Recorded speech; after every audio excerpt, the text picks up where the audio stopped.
Well, good evening, everybody, and welcome back to another exciting, action-packed, unscripted, uh, somewhat chaotic episode of Down the Wrestling Rabbit Hole here on the Lariat Podcasting Network. It's the first episode of the new year. Hoping everybody had a great New Year, great holiday between Christmas and New Year, and you celebrated however you celebrate, and hoping it was an enjoyable time for friends and family. I don't have any friends and I hate my family, so I was doing my own thing over the holidays. But joining me as always is Mozart Fontaine, the original chick magnet. Mozart, how was your holiday, man? How was your... For the love of God. I was telling my mom, I was like, if I didn't have kids, I wouldn't care. I wouldn't celebrate at all. I wouldn't put up a tree. The only thing it was for me was like an extra day off that I jammed into like vacation I already took. Yeah. Yeah, I don't, listen, I like Christmas, I mean, I had five kids. They're all adults now, so it's So you're literally... burned out. You're done. Yeah, but people say, oh well, they're they get more expensive. Nah, every one of my kids got the same exact gift this year, and that was an Amazon gift card. I literally did all of my Christmas shopping in You about 5 seconds. Scrooge. Yep, Exactly. it was No, so... not me. It was like, what do you want? Like I'm getting like barraged with text of like stuffed animals and Lego sets, and I was like, I'm so sorry I asked. I was like, okay. Right. Yeah, Hmm. and they can get what they want. Like, I don't want to guess. I don't want to, assume or whatever sizes Right. and colors and all that. Oh, So geez, no, I won't even attempt clothes. Like that's not just even right, go get what you want, and you know, and be happy with whatever you got because you picked it out. If it doesn't fit, that's your fault. If you don't like it, that's your fault. I did my part. yeah. You didn't get me a Christmas gift though. I was waiting on yours to come. I, yeah, it's probably still in the mail. I mean, UPS is probably a little Like slow. that, FedEx is like jammed that up. check, yeah. Yeah, Like that check when that bill's due. Okay, that's still in the mail. Yeah. yeah. No, Kids are like, what are they talking about? Checks and mails? Like, what do you do? What's that? somebody told me, I can't remember who I was talking to, but they said that um, they mailed something, like mailed a letter or something. I'm like, who mails anything anymore? Like nobody that goes to the post office to mail a letter, to write a check, to put a check in an envelope and send it somewhere. Like it's just Yeah. bizarre to me now. But I I used mean, to I have like remember... boxes and boxes of like Christmas cards and like birthday cards and stuff. And I'm like, nah, I don't get anything in the mail anymore unless it's like one of those not newspaper, but one of those coupon ads for the grocery store. Yeah, I'm like, that's it. That's all I get in the mail, like literally. I get bills and advertisement, and I swear they Hmm. spend more on advertisement because I just throw it all away. I don't need new windows. I don't need new doors. I don't need carpeting. Right. I don't need my house painted. I don't need it. So it all goes in the trash. So I don't know how many trees you killed to do that, but straight to the trash it goes. Right. Exactly. And I wish I could tell them to take me off of their mailing list, but I don't even know how to do that. So I'll continue to just throw them away, and they'll continue to keep printing them and sending them, and I'll keep throwing them out. They do their part, and I'll do mine. I hear that. But we have a lot of things planned this year, for Down the Wrestling Rabbit Hole. Starting to line up a lot of guests. Mozart. We're trying to get more than just us two knuckleheads on here, to talk wrestling and quite frankly, whatever they want to talk about. Doesn't have to stick strictly to wrestling, although it is down the wrestling rabbit hole. But we got some things in the works, and some exciting things happening in 2026. Not only on here on our show, but all across the Lariat podcasting family that we have. Then the family is growing every day. It feels like there's there's so many shows that new shows that are coming out. And I know Steve does his shows, the previews and the reviews of the pay-per-views. Yes, I will continue to call them pay-per-views because that's what they are. I don't care what anybody else calls them. Then we have You Heard It Here Worst, which is a great show. You guys want to check that out? Just go to YouTube, search. I believe it's Lariat Network. Not sure if that's what you Google, because I can Just don't barely. use the login information that producer Steve gives you. You'll be there all day trying to get in. Right. I can barely. Or the bad link that Howard Meet Sweats Morgan sends you. Right. It's usually the third or fourth one that works, so I can Oh, get in oh, now. and by the way, speaking of meat sweats, I actually had tonight tonight for dinner. I had Mississippi pot roast, The hell's that? and it's pot roast. It's got That came from Mississippi. it came from Mississippi, right? It has the pecorino hot peppers in it, the little Okay. hot peppers, um, and onions and stuff like that. It's just a variation of making a pot roast. And here I am, Hmm. hospital free, after eating a pot roast. So I Beautiful. am still undefeated in the I, roast beef I wouldn't call category. you undefeated. I mean, I would just call it that you didn't have to break any laws today to get to the But I still hospital. won. I still came out on the other end. So I'm good. You know, I'm as I said, as I'm But choking now. I was getting We, ready to say I might have to take over the controls here if you can't get it together for a minute. oh my gosh. Oh So it's gosh. it's it's it's the first recording of the new year. So we had some technical difficulties getting the last show of 2025 together, which we were trying to avoid today. So far, so good. Everything sounds good on my end. I hear you. I hear me fine. And we talk about this actually quite a bit offline because I don't know when we started this thing. It was like, oh, you could go down a rabbit hole all day long, and you can, but it all leads to the same thing. And you kind of touched on it earlier with not calling whatever they branded them now PLEs, which is like whatever. Like it all goes back to honestly like rock and wrestling, Vince taking over the world, kind of trying to reinvent brand himself as something that, oh, we're not wrestling, we're sports entertainment. Yeah, dude, it's yeah, same word for a different, Right. thing. You're going to add Liberace in, and now you're going to call it entertainment because which wasn't the first time that big time celebrities had been attached with sports, but it was the first time in wrestling on that kind of level. But I think that we've gone so far over the edge of let's reinvent the wheel that I can't stand it.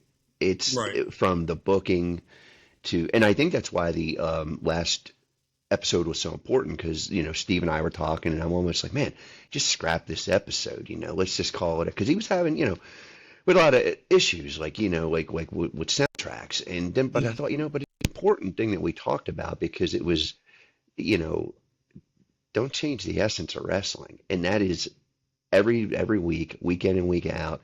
Some company, it's usually not an independent company because let's face it, there's not a lot of influence that they can have on a national level. That's all still by word of mouth and your website. A lot of people have good YouTube sites. Like that's all really cool stuff. But the ones that are perceived as the big time national companies, so we'll call it what it is. We'll call it WWE and AEW, and to a much smaller degree, TNA will have an influence on that. Maybe smaller at first, probably not. End of the once it's all said and done, I think they'll be parked in a nice spot on AMC. But well, they will be. But the influence wise, every week we're trying to reinvent the wheel. Somebody's doing something more crazy in the ring. Somebody's doing some unhinged booking that's supposed to change the world, but literally at the end of the day makes no sense. Somebody's doing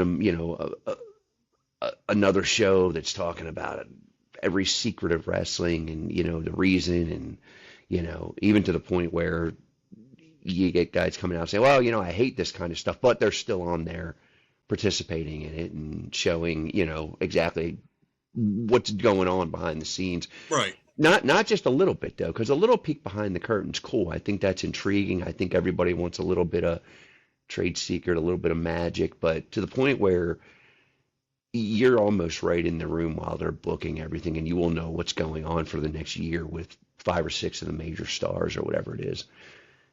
I don't know how many more rabbit holes we can go down that doesn't end up basically with that. You know what I mean? It's like you can fantasy book, you can talk about different things, but I guess a good place to pick up here in 2026 after our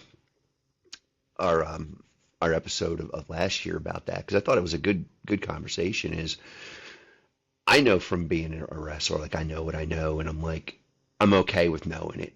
But when I see it, and I don't say it from, oh my God, I got to protect the business, because it's going to be out there. Somebody's done it.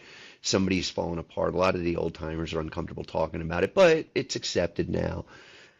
But as a pure fan, Howard, because I haven't been a member since 1997. Like I was starting to break in. I'm learning how to set up rings and do all that, and working all the way up to pretty much knowing everything I can know about what's personally going on with me.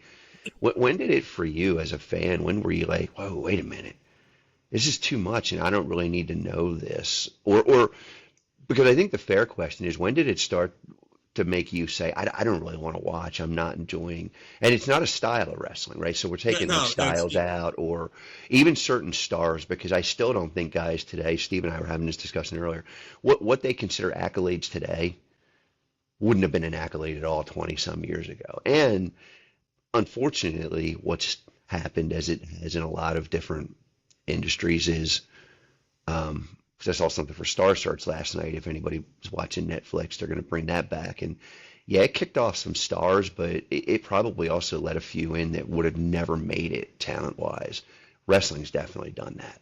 right. There's no question. When did you start watching this and say, man, this is not only is it not what I watched growing up, because we talked about that, that's a nostalgia thing. I think everybody's going to say that. From an objective standpoint, this is no longer Howard Morgan, just a fan. This is an analyst, right? You're not a fan anymore. You're an analyst of wrestling, right? You're a journalist to some respect. Where do you think it went wrong? When? Uh, well, I think it started. I think it started for me when, like you said, those what I'll call, using '80s terminology, those exposés came out, right? Where the guy came in with the dark mask on and said, "This is how, you throw a Yeah. punch. This is how, they gig or blade themselves. This is when Mhm. they do it." But prior to that, they had the unknown magician or whatever he was, and he was reeling like David Copperfield, and that Yeah. I was like hooked. I'm like, oh, that's how he does that, right? Because it's cool. Like, but I wasn't really into magic. I wasn't into sleight of hand. I wasn't into all of that. And I was watching that, and I thought, wow, that is so cool. Then they did it to wrestling, and I was like, wait, time out, hold on, time out, hold on. You you can't do this. Like you can't. Hmm. But why can't he? Because he's just exposing another business the same as he did, with the magicians and the illusionists and things. And that kind of turned me off a little bit.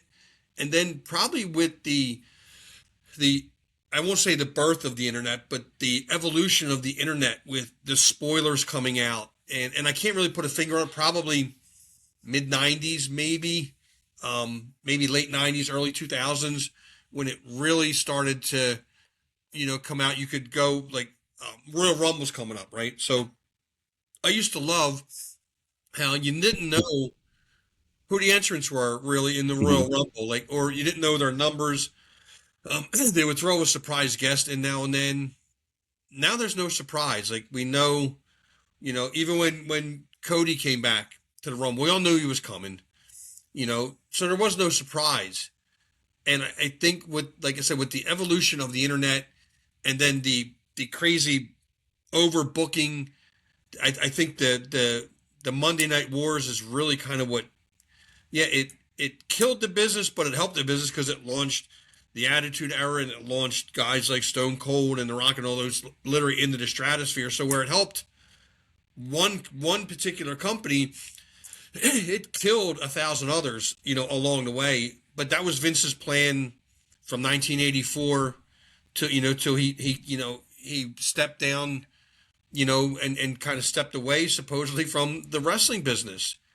And just knowing too much now, like I don't want to know the outcomes. I don't want to know the spoilers. I don't want to know who's coming, and who's going to be the surprise entrant, or like they've been alluding to, wrestler A is going to, be getting a push, coming in 2026. I don't want to know that. I don't. Well, and that's the exact terminology that you'll get too. You know what I mean? Like that's exactly how to be presented you know, all kinds of insider terms that don't even make insider term glossaries and magazines on the net.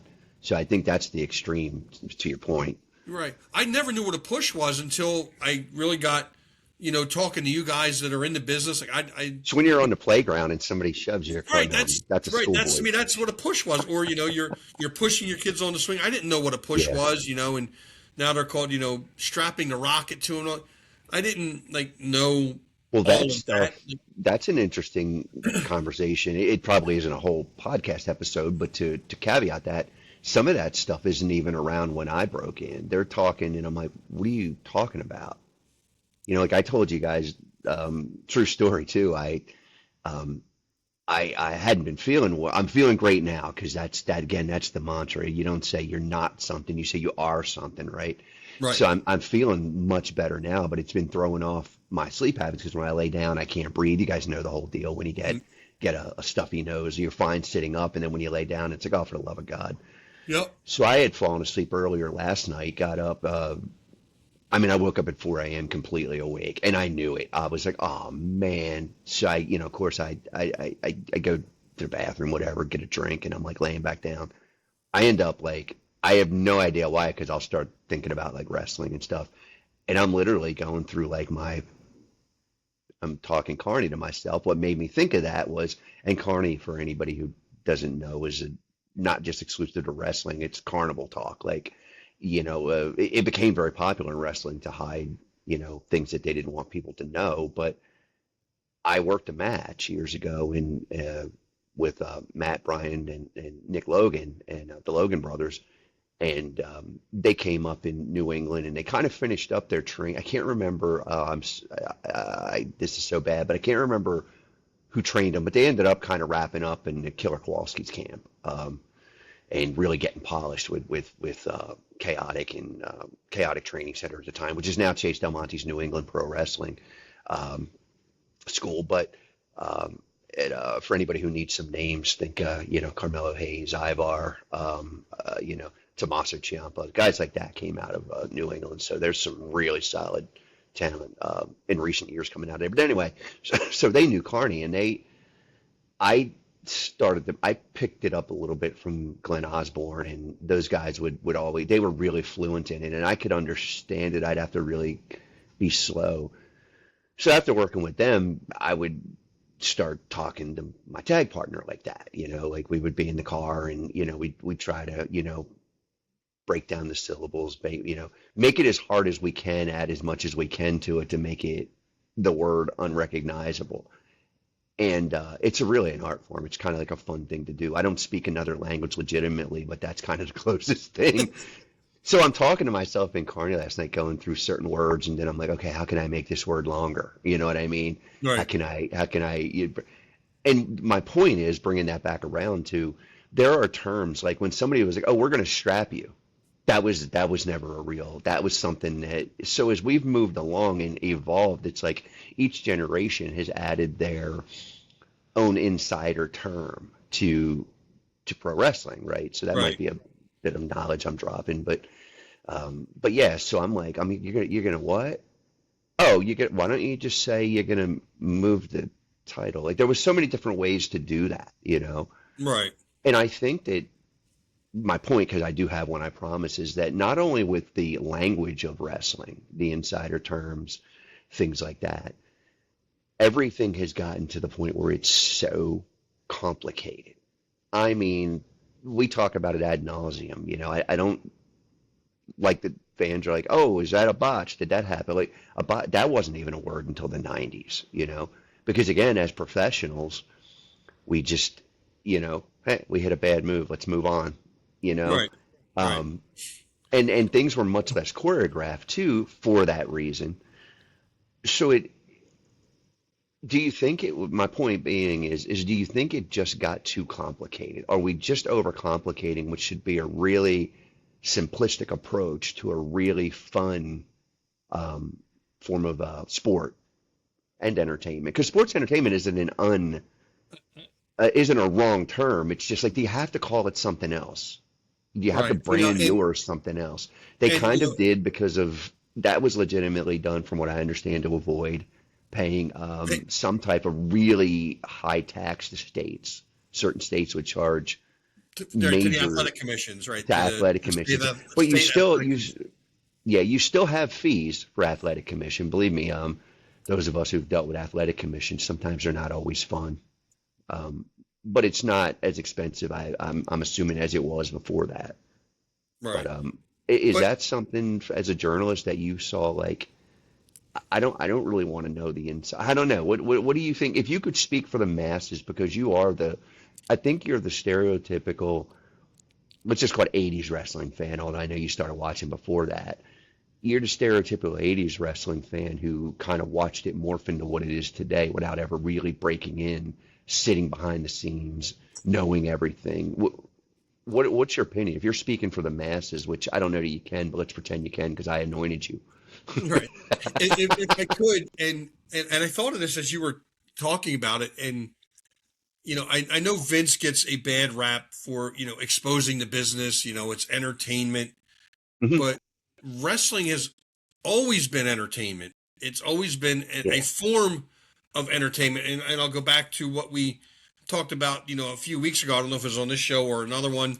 Um, we watch baseball because it's entertaining. Yes, it's an athletic competition, yeah. but it's entertaining. Football, hockey, soccer. If you watch badminton, badminton is entertaining. I was so bad at that when I was a kid. Tennis. People find tennis entertaining. I don't get it. But I don't get golf either. But people find Yeah. golf entertaining. So it's always been a form of entertainment. You've never watched me play golf, dude, because I will tear a green up in a heartbeat. Oh, I will relocate holes, put new holes in where they don't belong. If there's Right? water, my ball will find a way into that water. Trust And me. it's funny because I can drive the ball a mile, but I can't putt 6 feet. Like I can't. But See, I'm the opposite. I'll putt the crap out of something, but I can hit the ball in there because I'm like, wow, that ball just went like real far, and you're like, dude, that's dirt. And I'm like, oh shit, sorry. Oh, that was a pebble. Oh, wait, my ball's right here. Exactly. But it it started to morph, and I think if we could kind of rein back in, and I know there's going to be objections to this because there's always Hmm. that 2%, 3% of people, and I think that's where the entertainment end of the sport is gearing now to that 2 or 3% because that's what makes it to TikTok, to Instagram, to Facebook, to short little clips like that. But I believe for probably 90% or better of the fans are like me, like and I haven't watched Raw yet. I mean, I haven't. I just haven't watched it yet. Um, that are still holding on, hoping for that little glimmer of hope and that little bit of light that okay, it's starting to come back. It's starting to lean back towards the wrestling that we, when I say we, the masses kind of grew up on. Hmm. The good versus evil, the good guy, bad guy. Cowboys and Indians, however you want to put it. Um, and the realism, the art, as we've always talked about, the art form is starting to come back, which is very very lost, and we've talked about that in length on both of our shows. Um, so I think a majority of the fans are holding out for that. And, I hit you with this last time. We're holding out for a hero, Mozart. We want that group of And, people to and some come of us in. might be a soapbox hero. I hope Right. that I hope that Steve is going nuts trying to find graphics for this stuff. We haven't even thrown out names yet. Wait till we start spitting names out. And I feel like we're going to start spitting some names out very, very soon. Um, but yeah, I think we want that pendulum to swing back towards that 80-ish, 85 to 95 kind of time frame. A little bit if I could recreate the wrestling industry and snap my fingers and it'd be Hmm. instantly right. um I think it would be a little bit of the Attitude Era and a little bit of the 84 to 86 Jim Crockett Mid-South era style of wrestling and blend that together and throw it out into the wrestling ring and and see what you get because they had the realism, the Crockett had the realism, the storylines, the good and bad, where the Attitude Era made it cool to, be upset with your boss and want to take frustrations out on your boss and get even with him. And they pushed that line just a little bit, not too far, just a little bit, almost to the edge without falling off. Now they've kind of fallen off, and they've gone, and ECW had a lot to do with it. I liked ECW in the beginning, and as it was an underground kind of thing, and then it went crazy, and it got for me. Now I'm probably speaking for maybe a lesser majority, and it just got too extreme for me, because I don't need to see that all of the time. Because if you and now I'm back to speaking to the majority of the fans, if you give me blood and guts every time, blood and guts doesn't affect me anymore. And bringing it to the real world, right? We'll bring it to the real world. We watch the news every day, and it doesn't shock us that there was another shooting in Philadelphia, or there was another, killing in Chicago, or, this or that, going on, in cities around the world. Not even around the world. Here in the United States, we're not shocked by that anymore. We're not, it doesn't affect us, because we see it every day. We hear about it every day. I joke in the morning, watching some of the news, that SEPTA is still running behind because they can't hire drivers. And I'm like, really? Like, I mean, that was in the 80s. They were saying that they need a new narrative. right. I think you're right. The news, which is actually a pro wrestling show, if you ever watch the way the news is written, it's really, I find it really hard. And this is what's cool about podcasts now, is you can go to multiple sources, no matter what your interests are. You can find somebody who's credible on, both sides of the political aisle. You can find somebody that's credible in whatever you like, your local area, your world. But the mainstream media news is fading, and it's fading fast because of that, Howard. That's 30 some years of the same shit, hanging you on an edge to go to the commercial, bringing you back, even sometimes reporting stuff that I know is completely false, because maybe it's a local news and I know that, I'm like, that's not what happened. I know those people, or I was on the scene, or I saw something, or so you start to see how false it is. But where wrestling can take, and it used to, it, Right. it So put a pin in that, we Mozart. gotta doing all right. Let's Yes, talk. because we have a very, very special guest joining us down the wrestling rabbit hole. That is Mr. Bob Evans. Bob, welcome to Down the Wrestling Rabbit Hole, brother. How are you? Hello, guys. How are you? There's my man. Doing well now that you're here. I was struggling with Mozart, trying to keep the show engaging, which is tough with Mozart. So thank God you showed up. You know, Bob, that's a lie. I've been waiting for this for a week. I told Howard, I said, Bob knows I'm a hot mess. We tagged together, and there were times that I was on the ring apron looking at the stars, and you were carrying the load. Come on, now, Great be to see you. nice. It's great to see you, man. How are you? That What's up? I'm good, man. We were, we tagged together when Fabulous Moolah was beating up guys like 3 times their size at 75 years old, tearing them up, forearming the hell out of them, Yeah. and telling us Do some very non-PC, colorful jokes in the man. in the corner. It didn't That exist. Yeah. no, it doesn't exist anymore. I don't even know. Those are what we call 80s words. Exactly. They don't use those anymore.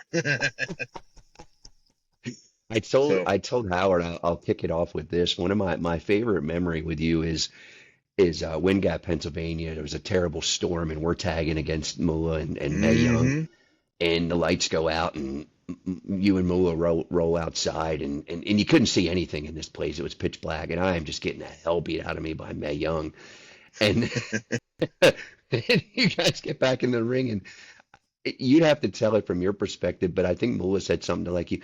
She's in there beating the hell out of poor Mozart. We better get back in there. And she Yep, came. that's exactly what you said. And then after the match, I remember it was in that it was crazy because Uh-huh. when the power goes out, that wind gap school, they must have had problems with the kids running around assing off when the power goes out because the doors closed like Yeah. the old Get Smart show there with all the doors closing. And Yes. so I remember we're just sitting there and all of a sudden all the doors just start shutting behind us. And then Mula looks at me and she just looks at me like this. And she goes, "We're all gonna die." And I'm like, and then 10 seconds later, the power comes on and she just goes, and just walks away. Yeah. I was I was like, this is just every day for her. Oh This is just man. every day. Every day she lives this life. Yeah. Yeah. We did the loop You with know. them. We worked with them for Jim Catner and ECWA. We Yep. worked with them for that promotion. I think that was Judd the Stud, and then we worked for Blaine DeSantis' PCW with them. Yep. Yep. Yep. Um, Yep. They were we they were making the rounds pretty regularly back then. They were I saw them at Yeah. a handful of shows right about that time, They were Hmm. really out there a lot. They were man, they were pro wrestlers, that's for sure. Like I learned a Yeah. lot about being tough from them. Never mind the men, the women were holy cow, man. Yeah, Like that's oof. I still have a lot of trouble, believe it or not, Bob, telling friends and students of mine and wrestlers like now again, you're talking in a safe, but how incredibly tight and snug that they worked. Oh yeah. You had no room for that didn't look real. I mean, everything they did looked real, and it felt You real. could So well, it sure did. I mean, they just laid it in, man. They just laid it in. yeah, And as a Kowalski adjacent student, I know all about that. So it was yeah, you just beat the hell out of each other, Like later on when I was going down south more, hmm not Delaware as much, but further down south, Virginia, Carolina, and stuff like that. They ended that stuff real quick on me. Actually, Brian Logan did, um, you know, during those PCW days, because he was a Southern boy, and he's like, "Hey man, like if oh you yeah, want to work, like I can get you booked places, but you can't be hammering on people like that." And I said, "Okay." So I kind of learned how to lighten up a little bit, and I actually preferred it anyway. I mean, it's a little safer on the body. You're not tearing people up. yeah, So, but yeah, it was an experience working with those two fine, gentle ladies. I'll tell you that much. yeah, yeah. Mm-hmm. So my we call the show Down the Wrestling Rabbit Hole for a number of reasons. We talk Sure. old school wrestling, we talk new wrestling. I had gotten out of watching it honestly on TV for a Uh-huh. number of years for obvious reasons because guys like you and I can look at stuff and be like, oh dear God, how did that make TV? Mm-hmm. I probably say that once a show, um, every time I'm watching any wrestling product. Oh dear Right. God. But when you're working with students and I follow you online still, I Thank still you. consider you a friend and Of course. you always have these interesting takes. You've trained with and a lot of people. You've worked at a number of places. You know, you were kind of in an era where Ring of Honor was holding on to keep a TV Mm-hmm. deal and stay on TV. You were working with some interesting up and coming guys who've now they're working WWE. They're so you've been in that. When you're training a student, where you draw the line between like what you just said, because I remember Brian Logan coming up, and this is not Brian Logan, by the way, Howard, who is from the Northeast of the Logan brothers fame. No, This not is the not the not the yeah, Logan brothers. No, not those yeah. guys. This is Brian would come up and had a really cool kind of I don't know. He reminded me of like Sweet Hansen or like He reminded me of even Barry Windham. He I was getting ready to reminded me a say lot of Barry that. Yeah. Windham. He reminded me a Yep. lot of, and Barry was one of my favorites growing up. Me So I too. always Yeah. liked watching Brian's work. How do you kind of when you're and I'm sure you've changed over the years, so kind of talk about that a little bit too. When you're working with Sure. students, um, how do you get to that point, right? Because we kind of earn getting to there. You've gone through your chain wrestling. They can run the ropes. They can, do Right. their basic reversals. Now it's time to start learn how to lay in some kicks and some punches into strikes. What's your approach to that, or does it change for each student, each group of students?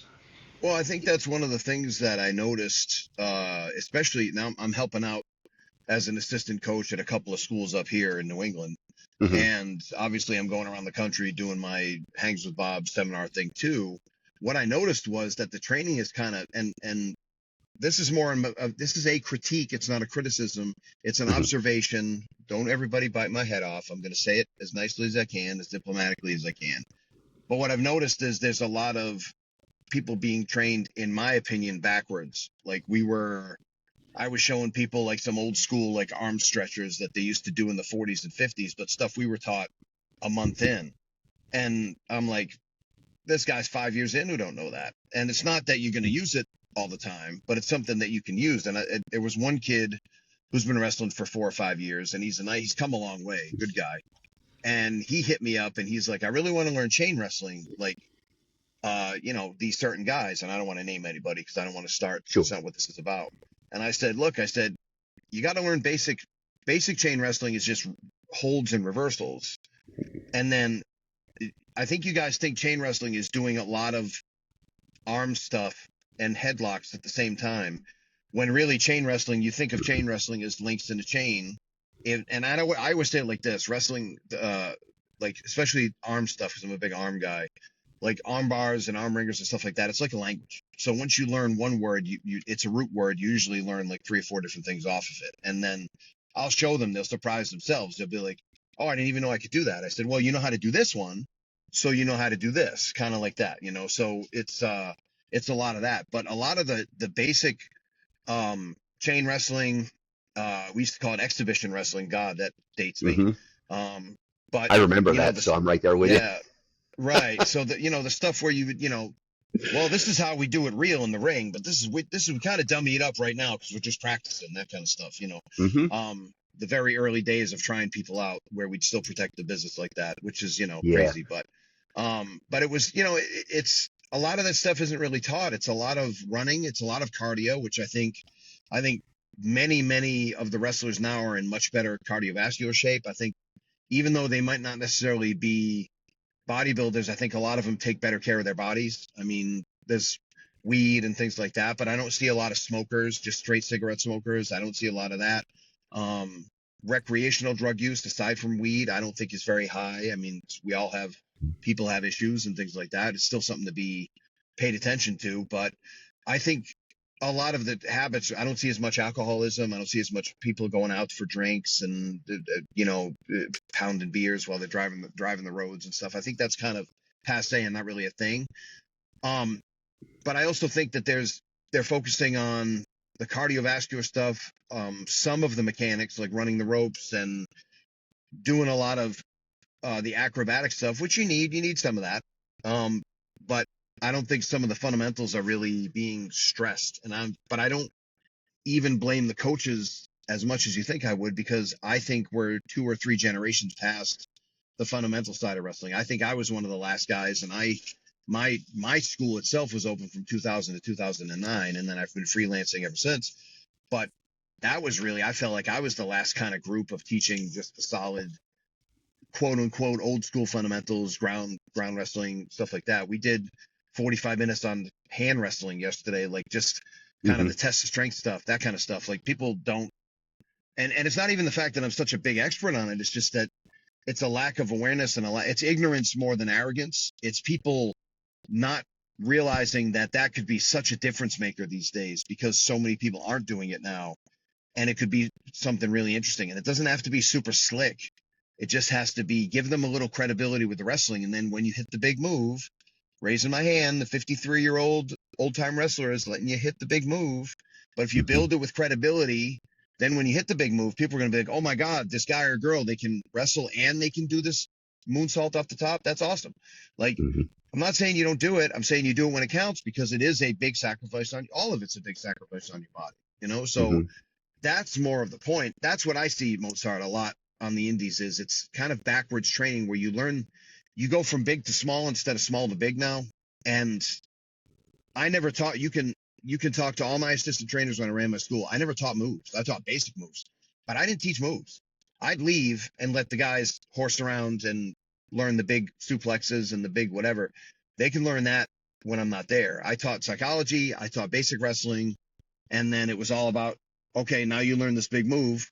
Let's put it in place. Let's make it work. Let's make it fit in the right place. And when I produce matches now, that's a lot of what I'm doing now. When I work with, especially the younger wrestlers, I'm throwing, why are you putting that there? You don't need a duck there. You can just have the guy run into you and get hit with the thing. You don't need a duck.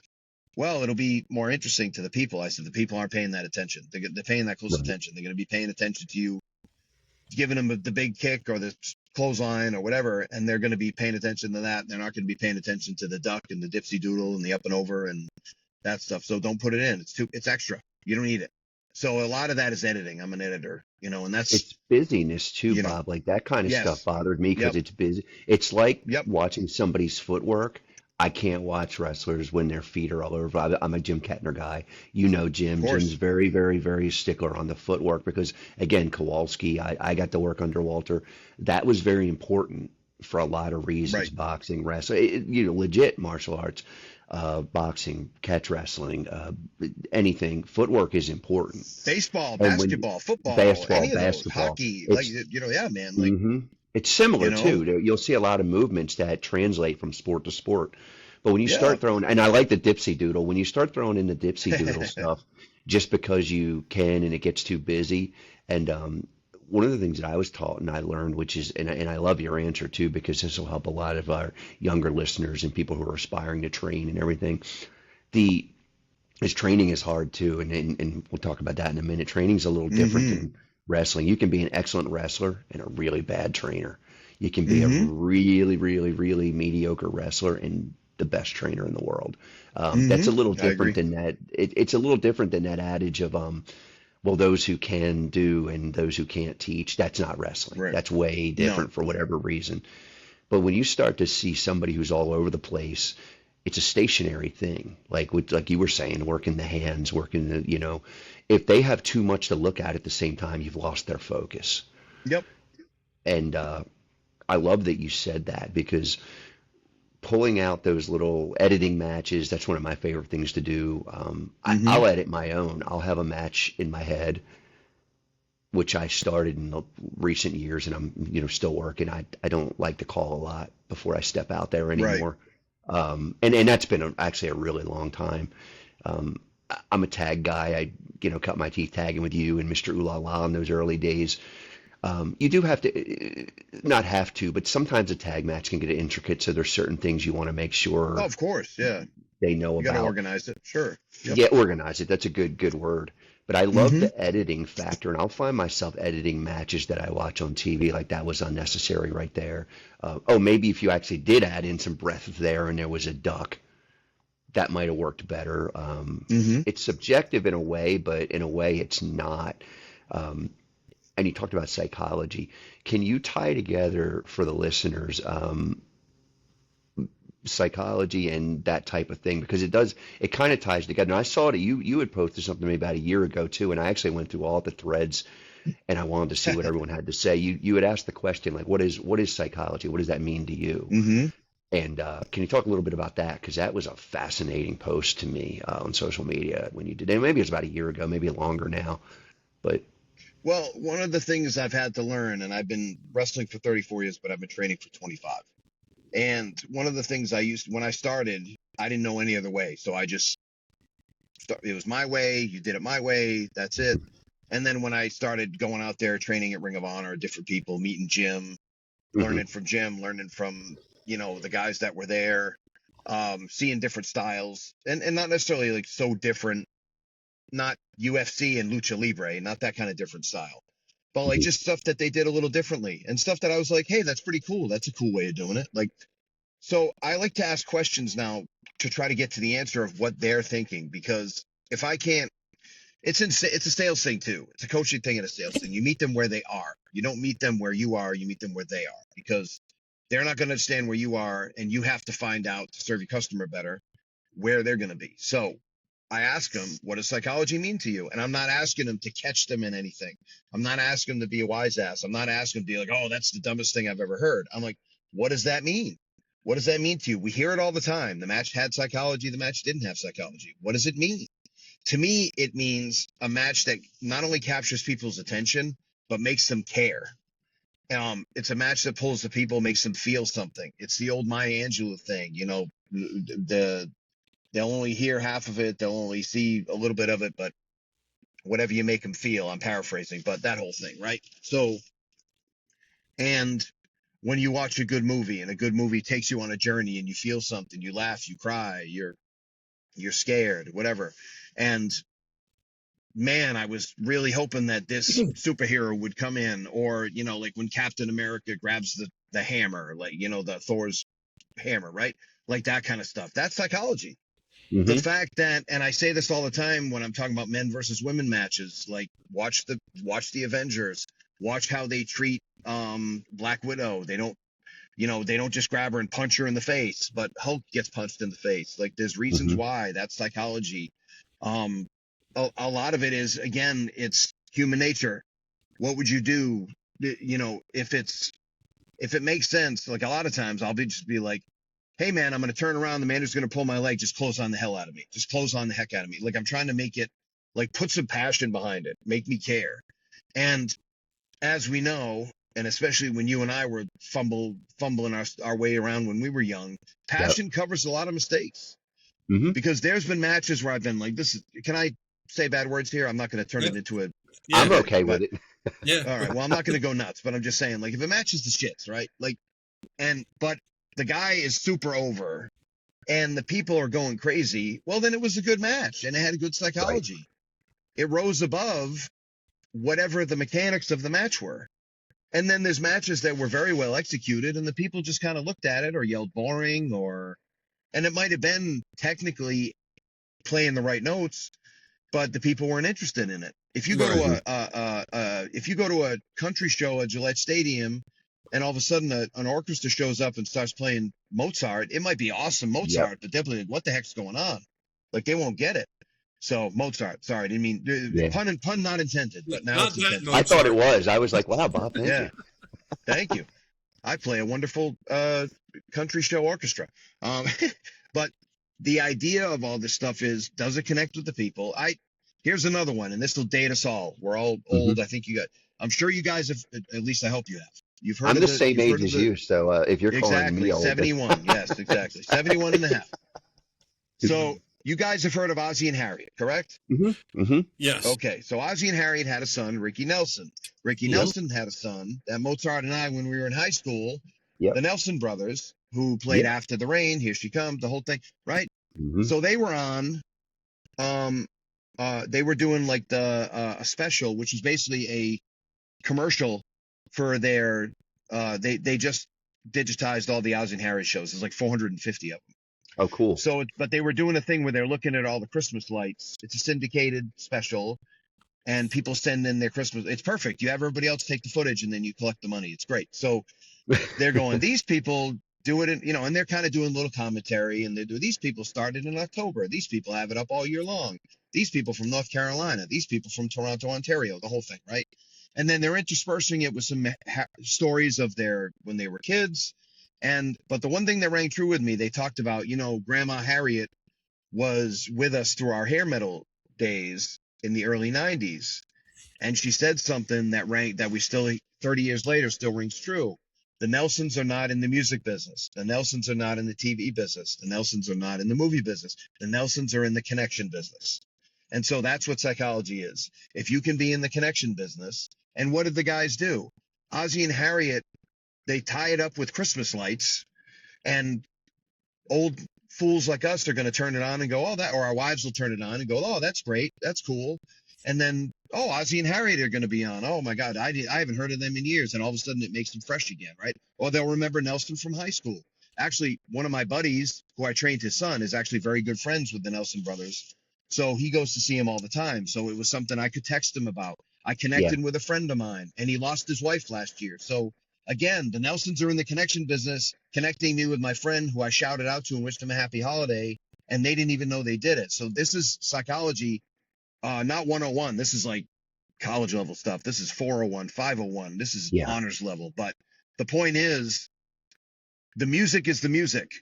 The movie is the movie. If it doesn't make you feel anything, if it doesn't make you remember something, if it doesn't put you in the moment at the time, then it's not as effective. And that's what psychology is. If you make people care and the match is done the right way, and in my opinion, the perfect match is the one that can connect on all levels to a degree. I mean, obviously, it's Hmm. not going to be even, but if somebody can watch it and they can't speak English and they understand it, if someone watches it and they're a 5-year-old, a 25-year-old, a 55-year-old, an 85-year-old, and they can watch it and they can understand it, if it's somebody that's never seen wrestling before and they can understand it, to me, that's the perfect match. And it doesn't matter if it has a ton of moves or no moves or somewhere in Hmm. between. My guess is it's going to be somewhere in between. That's a Yeah. perfect match.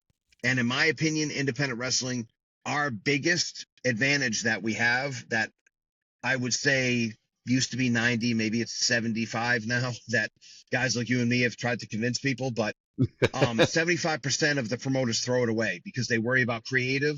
They worry about who's going to win the belt. They worry about this, that, and the other thing. And they don't worry about fan connection. What are we going to make the people feel? Are they going to go home and go, man, that wrestling was cool. I can't wait to come back. Not every single guy on the show and they know everybody's name and it's the WWE. No, because a lot of the promoters want to say, we're as good as the WWE. We're just not as, get us in the right light and we'll be as good as them. And I'm like, no, you're not, dude. Like, you're not. Right. Because they're on TV, they're on Netflix, they signed for $1 billion, and you can't even keep the lights on. Like, that's no. So talk about the struggle. Talk about, hey, we try hard. We're minor league baseball. We're every day is a struggle, but we do our best because I want to be a pro wrestler and I have passion and I want to be a Hmm. promoter and I've loved wrestling since I was a kid and I want to put on a wrestling show that will build up the community. Maybe it'll keep somebody from killing themselves. Maybe it'll keep somebody out of jail. Maybe it'll, we hear tons of stories of, me and my dad, we didn't have a big connection, but we would go to the matches or we would watch Yeah. wrestling together. How many times have you heard stuff like that? Uh, This is the I stuff can't that's, count it might what's. keep. Right, man, like a million. This is we have an important role in the community, and we pissed it away because we worry about, this guy's gonna, I'm gonna put my buddy in a junky sport coat that I bought at J.C. Penney for $40 on clearance, and he's gonna pretend he's a big billionaire that's gonna come in and take over the company. And I'd be like, you know what I would say if I own an independent wrestling company? You can have it all, have everything, buy it. I'll give it to you for 25 cents. You can have the whole thing, Yep. and you owe this guy this much, and you owe this guy 500, and this guy 1,000, and this place some money, and this place, like it's all dumb. Like, don't do stuff like that. You can have issues, you can have stories, but it better be me and Howard go to a show, and you're wrestling, and they're booing you out of the building. And Howard's Hmm. been to a few shows, so he knows. He goes, well, this Mozart guy, he tripped up the champion and caused him to lose the belt, and now the champion's rip roaring mad at him, and he's going to beat him up. Okay, I get that. That's all I need Yeah. to know. That's 2 sentences. That's it. So if I can do that, great.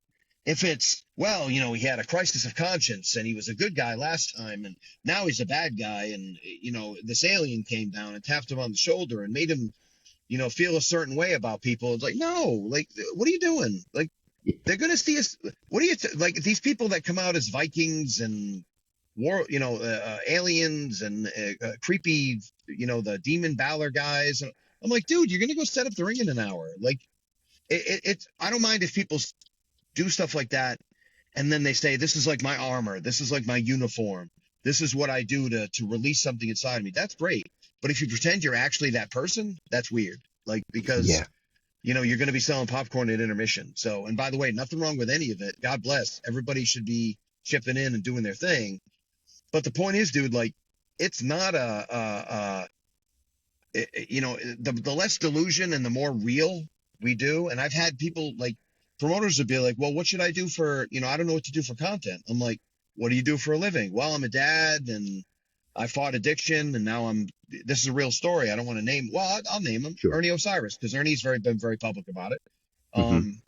Ernie runs Fight Pro Wrestling, Yep. and he runs it where there's a lot of rules and he keeps score. It's very complicated. And I said, that's all great. You can have that. Do it. It's good practice. It's good reps for everybody. Learn the rules, figure it out. It's an interesting way to do things. Now, I don't want you to talk about that at all.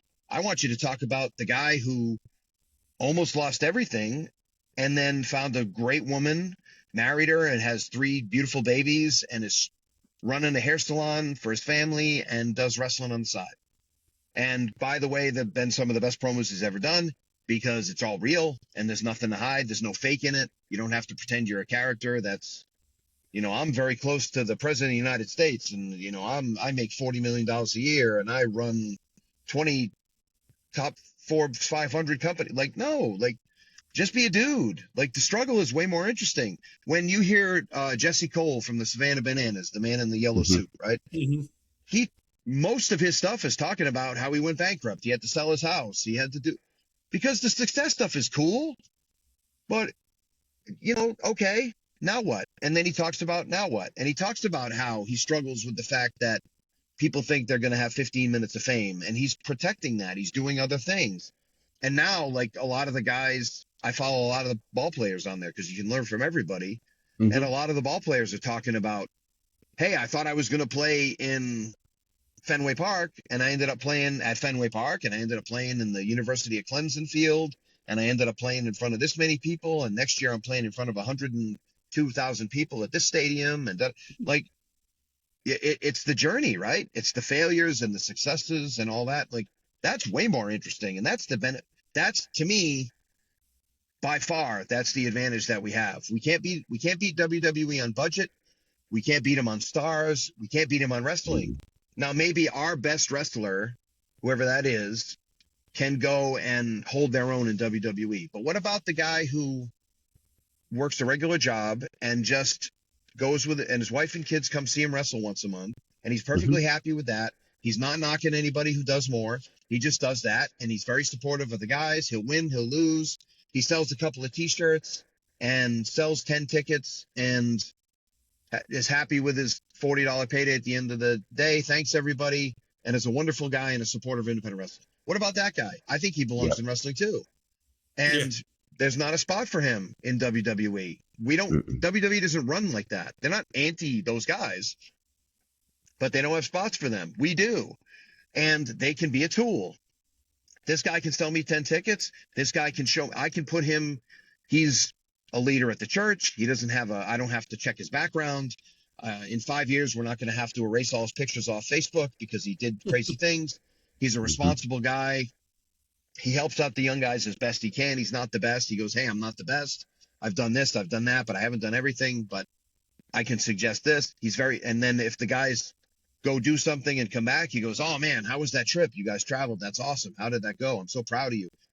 Those guys, we need more people like that. Those guys belong in wrestling, and they may not be wrestling Cody and helping him finish the story, but they certainly can help guys on this level. And those are the guys that you never forget. Like, I still talk to some of those guys that are, they were in it for 10 years and they had a great run and they just did stuff around, and they're still keeping in touch with me and still commenting on my stuff. And, oh man, you've come so far. And, I still use your stuff. I teach now, and I use some of the stuff when I teach. And, I've been quoted in like 3 or 4 different Disney board meetings and stuff like that. It's fun. Like, Dude, that is the coolest thing I've ever heard. Like, how did that? Right. You were quoted in Disney board meetings. I'll tell you this too.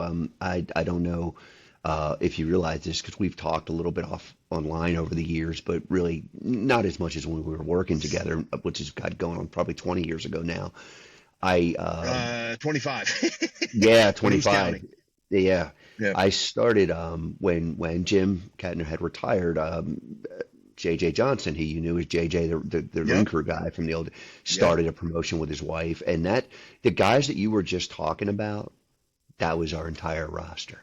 And we would hire a couple of guys in that had the national experience to come in and, had the star power and put a marquee name on the flyer or whatever, every quarter or something like that.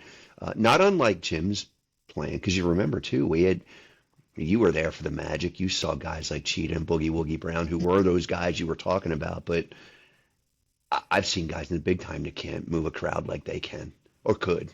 Mike still. Boogie Woogie Brown? Sorry to interrupt, but you got me excited talking about Boogie. God rest I his know, soul. right? But, but when did Boogie ever have a jealous bone in his body? He was always so supportive.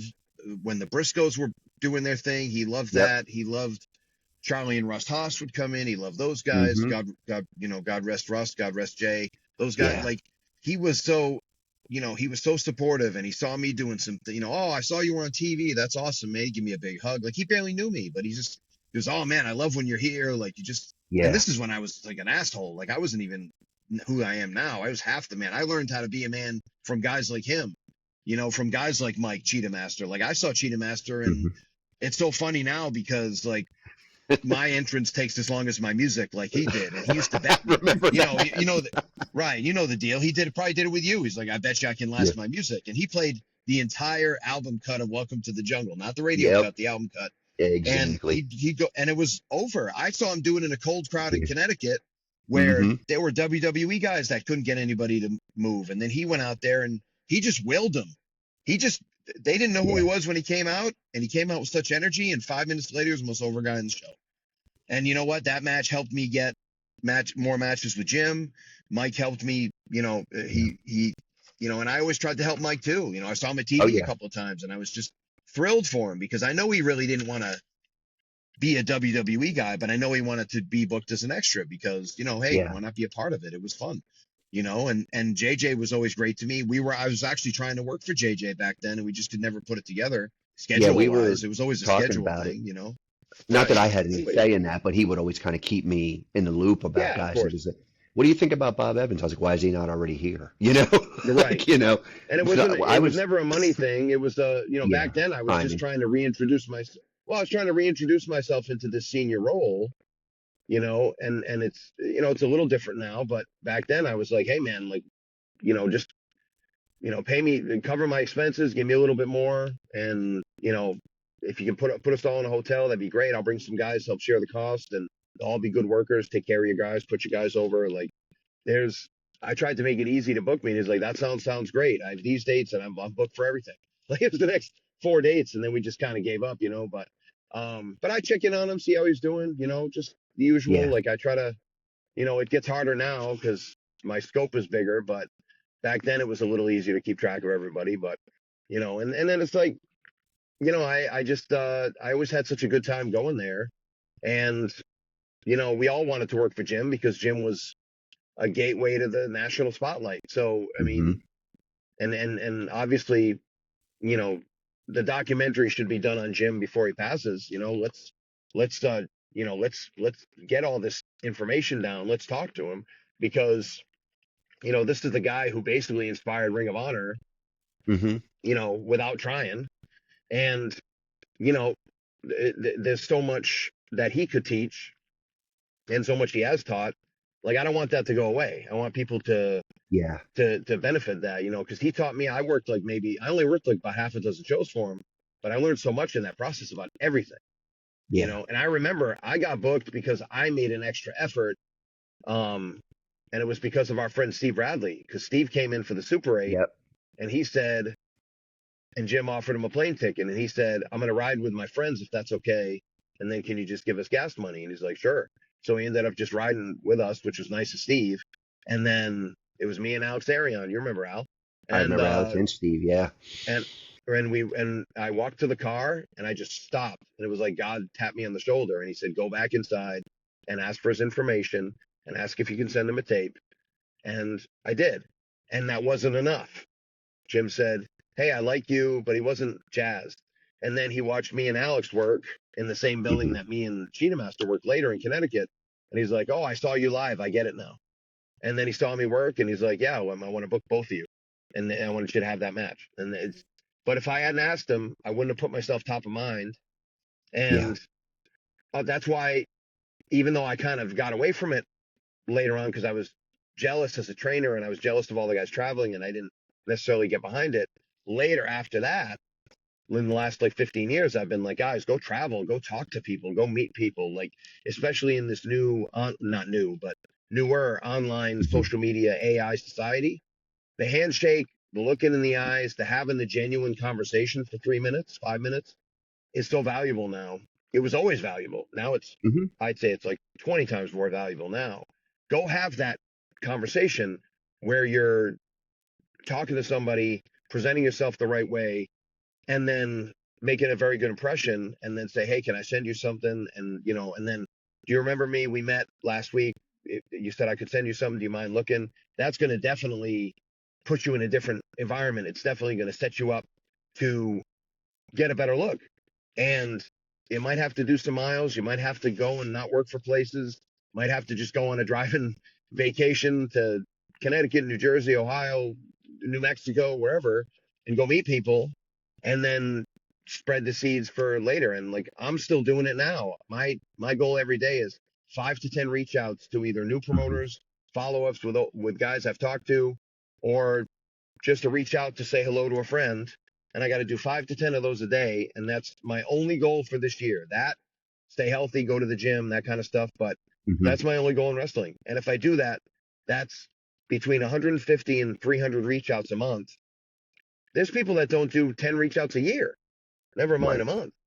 So if you're doing 10 a day, you're just going to end up, you know, brute forcing your way into a lot of good. And plus, like, as you guys are kind enough to say, and I believe it too, I have a lot to offer. I provide a lot of value. So it's an easy ask most of the time, but you still have to Yeah. ask. As popular as I am, as booked as I am, whatever that means. And by the way, it doesn't mean much. I still have a job. I still have real life. I'm not delusional. Hmm. But what I'm saying is, if I want to make this more of a go and I want to do more things with it, I have to do more stuff that the successful people do. And that's what I have to do. And it has nothing to do with money. Matt Cardona was the highest paid guy in the independents, and he was busier than all of us. And look where Hmm. it led. Now he makes even more money, and he's doing his thing on the independents. I mean, he's doing his thing in WWE, and Yep. God bless him, because his goal was always to go back to WWE. And he started talking about that 3 years ago. Yeah. And what did he do? He just kept doing his thing in the independents. And he didn't say it a million times on a million podcasts and beg. He'd say it every once in a while on what? Chris Van Vliet, like the big, huge podcasts. Well, that's going to get back to somebody. And obviously, everybody's paying attention. And he Hmm. put people over. He'd lose to anybody. He'd win. He'd be a red hot heel. He'd be an over baby face. I saw him do all of it. And he was kind, and he always had a smile, and he took, he was nice to people. Yeah, he was doing his thing on social media where he'd be kind of an arrogant guy, whatever. But I've known him as long as I've known you, and Yeah. he was always a good kid. And him and Brian have made big Yeah. successes of themselves doing stuff. And also, WWE is going to love you a lot more when you don't love him back all the time. And that's what he had to learn. He had to stay away from him, not not necessarily check in with everybody. And his Yeah. wife works there, so and it can always be somebody walking by and saying, "Hey, Chelsea, how's Matt doing? Oh, he's doing this. He's busy. He's got Yep. 17 dates this month, whatever." Like that's all you need. Like Chelsea Green is moving her way up, and I called that in 2015 when I saw her in Vancouver as a 2-year girl, because I said she's gorgeous and she can Yeah. work, and she said I'll do anything to get signed. Not anything Right. illegal Right. or Yeah. lewd, but I mean, she's Hmm. like, I'll move. Even back then she said, I'll break up with my boyfriend. Like I'll lose. I'm willing to sacrifice relationships for the big time. And I said, nobody's going to beat you. You'll be fine. And then Yeah. she got knocked down a couple different times. Like, so it's always going to be the struggle, man. Sell the struggle, sell the comeback like a match, like Hmm. you have your down points, you have your up points, and you tell people about it as much as you feel comfortable about. Like, don't the humanity is and to be a cold marketing guy as I am sometimes, the marketing of the being a human dude, like being a good person, being not even just a good person, but being somebody who goes through stuff, sometimes being a bad person, sometimes being a good person who does bad things. That's I mean, again, as much as you feel comfortable about it, I'm not advising anyone to, like, Hmm. talk about stuff they don't feel like talking about, but this is the stuff that makes you uniquely you. And for young wrestlers out there, if you're afraid to open up at least a little bit and say, and you don't have to talk about my mom was mean to me when I was a kid, nothing like that. But you can say, hey, we had a tough weekend on the road. We had a flat tire. The promoter promised us this and we didn't get it. Or I had a bad match and I'm really upset about it because I thought I was going to have a really good match and I disappointed myself and I feel like I let the team down or whatever. You can talk about that without being boo hoo and feeling sorry for yourself. And you go, this is what I'm going to do to work through it. This week, I'm going to do this. My psychology was horrible. Al Snow walked up to me and said, it's the worst psychological match he's seen in 40 years. So, and he didn't say anything to anyone else the rest of the show. So he pointed me out, found me, and whatever. I'm teasing. I'm teasing Alan. I'm teasing this hypothetical guy. But the point is, Yeah. all right, I'm going to go watch. I asked him the 5 people I should watch. and he said, watch these 5 people. So I'm going to watch them, and I'm going to talk to you guys about it online, what I saw, what I learned, the mistakes I made, that kind of stuff. Like I remember Russell Brunson, the ClickFunnels guy, who Hmm. talked about one of his most famous watched videos is it was like the weekend we lost $5 million or whatever it was. And it was Wow. everything went wrong. They were in a big stadium. They were at a Grant Cardone 10x. They thought they were going to make so much money. Oh my God, we're going to make so much money. And then Russell Brunson talks 5 times as fast as any of us. And then he's in a big 35,000 seat stadium with echoing mics. Nobody could even understand anything he said. So, and the thing is, when you're doing a live presentation and you're expecting to sell $10 million worth of stuff and you sold like 350,000 or whatever it was, like it Hmm. was, it was funny because I thought it was very, and it's a tactic. It's a tactic. You show some strategic losses to show, again, the comeback and all that. Um, nobody's going to hold a bake sale for Russell and the gang. They'll be okay. But the point is, he showed it. He showed vulnerability. Hey, you guys may hold me up on a pedestal and think I'm the smartest guy in the world. Well, guess what? I just got my head knocked off. Like this is what happens sometimes. And he was like, but I'm excited about it because it taught us these lessons. And then he turned around and talked about a bunch of lessons he learned. Like it was cool. It was documentary style. Um, it was a really interesting view of showing vulnerability and then kind of now here's what you do. Because anybody can show the problems and you got to show the solution, right? So Right. that's kind of where I come in. You show the problem and then you try to solve the problem. And I see a lot of promoters doing the wrong thing, and I don't just yell at promoters and say Hmm. everybody's rotten, everybody's horrible, quit promoting, you're terrible, tax whatever, the tax refund guys or whatever people are screaming about. That's a waste of time because people are going to do it anyway. And like I said, I've said this many times, the Yankees don't walk down to the Park League team and scream at them for not being as professional as them because that's below the Yankees and it's punching down and it makes no sense. It's a waste of everybody's time because the Yeah, Park League guys are going to go, this is the coolest thing in the world. Why did the Yankees yell at us? This is going to go viral. And they'll become the biggest baby faces in the world. exactly. Or they'll be like, well, that was the craziest thing that just happened. Anyway, who's up now? What inning is it? Let's go. Everybody, like it's not going to matter. And you're wasting your time. Don't compete with other people like that. Wish everybody well, that deserves it, even if you disagree with them, and then move on. You're not competing with them. You're competing with yourself. I guarantee, pretty much guarantee, 99% guarantee that the people who are complaining could easily, I don't have enough time. They easily could find time. I could sit with their schedule and find time. I could sit in my schedule and find time. And I'm busier Hmm. than most people. I'm sure they could too. There's people that walk up to me and complain about their injuries at the gym, and I go, let's go compare MRIs. Let's go get MRIs right now and compare. Yeah. And I'm here 4 times a week, and you're here 1 time a week.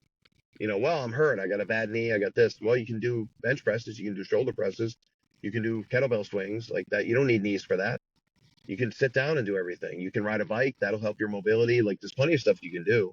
Sure. Well, everybody wants the outcome, and they're jealous or envious of the people that have the thing, but they don't realize all the work that came into it, all the blood, sweat, and tears. Everybody who succeeded deserved it. And even if you'll see the people that don't deserve it, quote unquote, because those are the people that wash out. But the people, even the people that get the break early in their career, like there's plenty of people that got breaks early in their career and blew it, but there's also Hmm.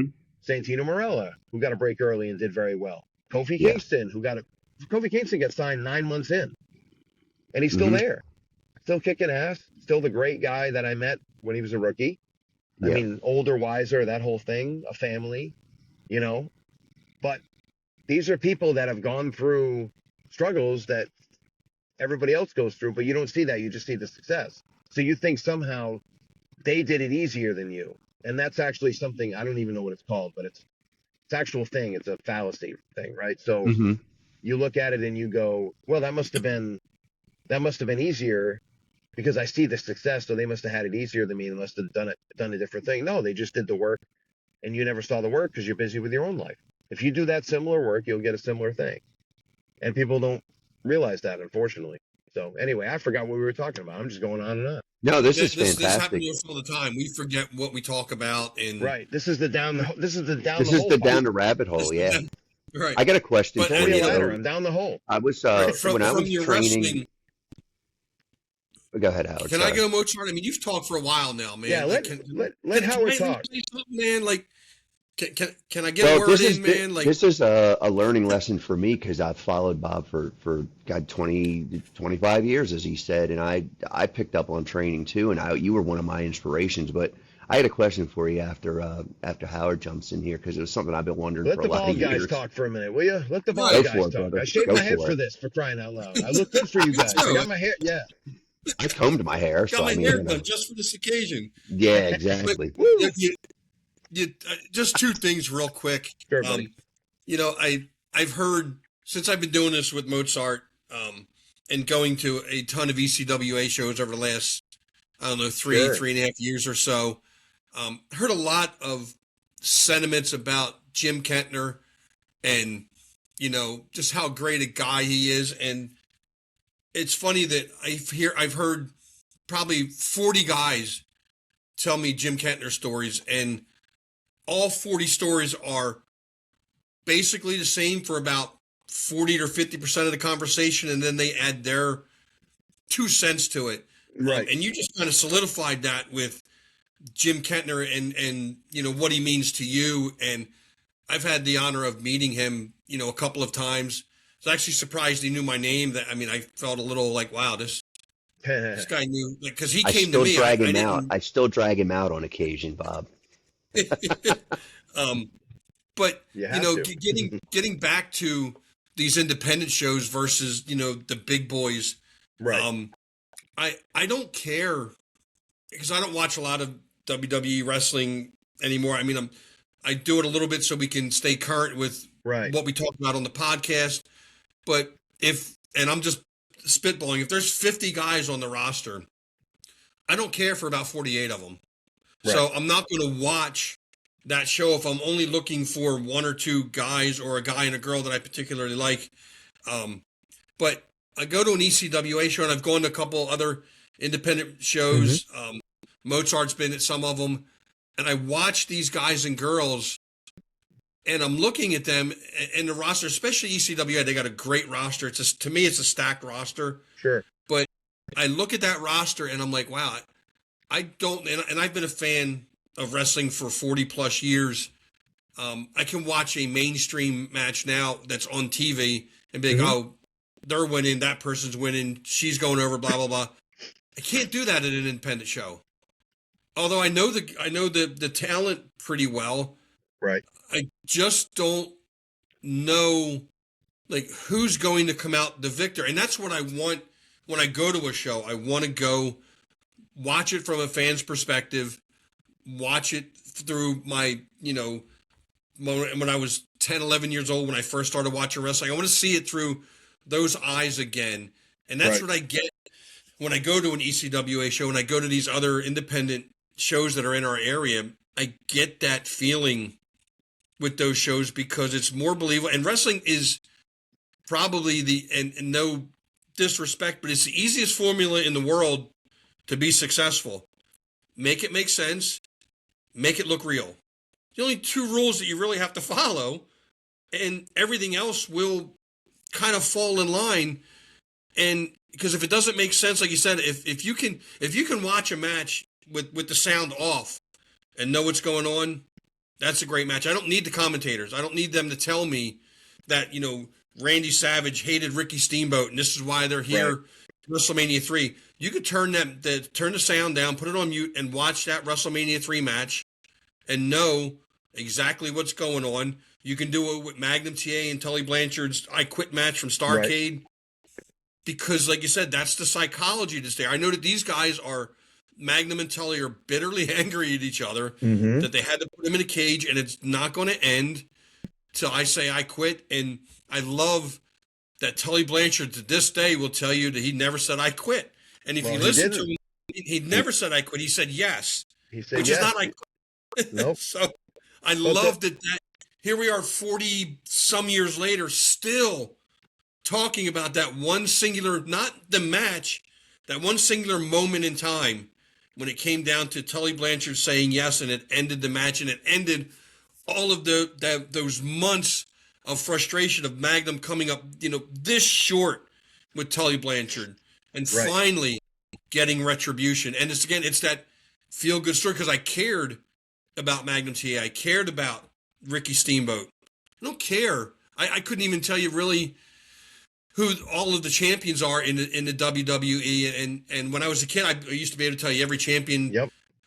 In Jim Crockett, through the Mid-Atlantic, through the television title, the national champion, the tag team, because I cared about those guys. Now I don't. Right. I don't care who's champion, and that I think is what needs to come back. Mozart and I were talking about that earlier. That's where the pendulum needs to swing back to, where we need to be able to invest and care about these guys and girls that are doing it. And on the mainstream level, I just don't. Well, and it's sliding that way. And when you watch WWE, the guys who are athletes watch the athleticism, right? So the wrestlers aren't always the best judge when they're in the business, especially young guys who are full of testosterone, and it's a dick measuring contest, and they're trying to get girls or guys, whatever they're into, no judgment. But the point is, like, they're trying to be studs, right? So they look at the athleticism. The problem is the athleticism should be admired. It should be looked at. It should be used, utilized, studied, and mimicked. But what they're not realizing is that's not the stuff that's getting people over. Javon Evans is a once in a lifetime athlete. But Absolutely. see, I know Javon Evans. Javon Evans was 14 years old taking my seminar. And you know what he was? 14, 15, 16, 17, 18, 19, taking everybody's seminar. He was somebody who wanted to be a successful guy and a successful NXT person, and he did it because nobody was going to stop him. So that's why and plus you can see that on his face. Plus he had the confidence of wrestling hundreds of matches because he was busy all the time. He was always busy. He was Can you hear me okay? Yeah. Can you guys hear me okay? Yes, we can. Yes. He was always busy. Right. So it isn't the fact that Javon does the moves. The moves are cool. It's the fact that Javon is very confident. You can see it in his matches. You can see the difference. And he's 21, 22. Will he get to the very, very tippy top? I don't know. Close. But he's incredible.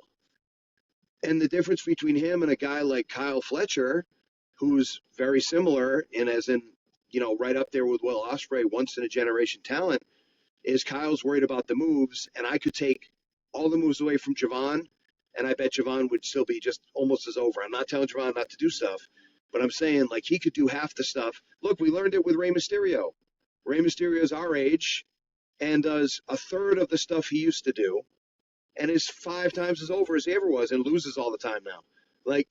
But he's just a legend. He's over, but he can still do what he needs to do. He's still in shape. He has the mask on. He's always looked like a baby anyway. He's not an old looking guy, but look at Dominic. Dominic's not a move guy. John Cena's not a move guy. Orton's not a move guy. Even Gunther. Gunther forearms the hell out of you, chops the hell out of you, power bombs you. That's who he is. It doesn't have to be everybody. But what got Gunther over? Beating John Cena and bragging about it. That's, again, human nature. I ended the legend. I beat the legend, and I'm the legend now. Oh, you son of a bitch. You Austrian piece of crap. Whatever. That's the whole thing. It's not about the movie did. I guess the sentimental tapping out and all that. But if you beat him with a powerbomb, he still bragged about it, the whole thing. It's fine. The point is, these guys are still not seeing it, that the moves matter, but the connection to the moves matters even more, and the stuff that you do in between matters even more than that. And the belief that the people have in you is really the biggest thing. Again, we talked about it earlier. There were plenty of matches that were not fantastic. I can't, as much as we love Jimmy Valiant was not a classic technical wrestler, but Jimmy Valiant was over. So it didn't matter if Jimmy Valiant was a classical wrestler because we had Brad Armstrong, we had Arn Anderson, we had Ricky and Robert, we had the Midnight Express, we had plenty of the technique guys, and underneath we had Nelson Royal, Denny Brown. We had plenty of technicians. We didn't need Jimmy Valiant to be. We needed Jimmy Valiant to be over and be with the street people and do the dance and be with Big Mama. That's what we needed. And go after that filthy, nasty Paul Jones. That's what we needed. We didn't need another guy who did headlocks. We had plenty of those guys. And by the way, love the headlock takeover, do it all. Mhm. But Jimmy Valiant should have a headlock to punch the guy in the face right after. That's it. And the guy should fly for him. That's the beginning and the end of it. And that's, in my opinion, that's missing. Howard, you said something very interesting. It's so simple. Well, most of life is simple, right? You want to be a millionaire. Yeah. You want to be a millionaire. Work hard, save more than you spend, put it. He'll reconnect with us, but his point is dead on. The moves, I mean, they're just part of telling the story. You get guys like, Jimmy's a great example that can just connect with the crowd and get over. And I think, and I like to ask Bob, this is one of the things I want to ask him. When you're looking at TV, I think they're spread thin, Howard. Like, what do you think? Like, is it maybe because they've got too many people that they're focused on trying to get everybody over? Because there were something that I was going to touch on right before Bob jumped on was the eras that you really love. I was kind of analyzing why are they, what's the commonality of the things that Howard loves? Almost everybody on the roster was over, no matter what their place was on the roster. Well, And the attitude era did was certainly that way. right, and I think now the Attitude Era kind of had it. And again, you're a pro wrestler. You've gone to those ranks. To me, when you get to that level, you are, like Vince would call you, a superstar, regardless. Mhm. If you're a George South or you're a Hulk Hogan, right? Like you're on the card, you're there, you're doing it. But I think what WWE and AEW are doing now is everybody's a starter. Everybody gets to start. Well, no, there's got to be mid card guys. There's got to be lower tier guys. There's got to be mid card guys, and there's got to be top tier guys, and that should work. A progression, like up a ladder. You start, you build, and you get to that top tier. I mean, he did it Mhm. with Shawn Michaels and Bret Hart. They started out as mid card guys. Both of them tag team specialists. Thought Bret Hart and and Jim Neidhart and the Rockers were going to be a tag team forever. Just like the Road Warriors were. Just like I say Demolition, but Demolition was together a long time. But they kind of broke off and they've become top tier talent.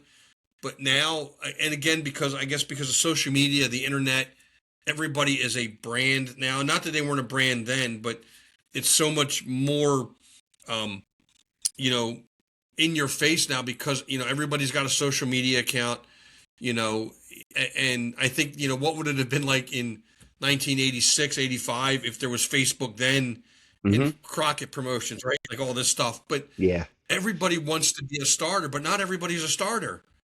And most of the talent that holds titles now in WWE is not a starter. There we go. We got Welcome. Bob back. We got him I'm back, baby. Nice. All right. I got a few more minutes. So That's Okay. all right. That's all right.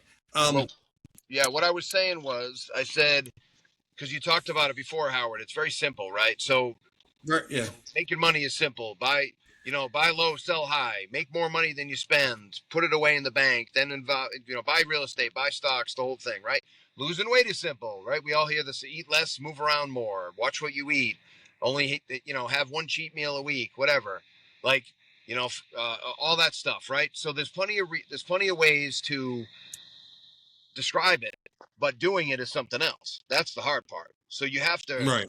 not only do you have to lay it out for people, but you have to make it realistic, where a lot of these promoters, man, like, they're very much dead set against it because it's very much pride of ownership. I've had to deal with this where people are paying me like a lot of money to sit there and and consult with them, because I have a consulting business where I go in, and most of the people that listen to me and do my stuff, they do very well, but there's people that still push against it.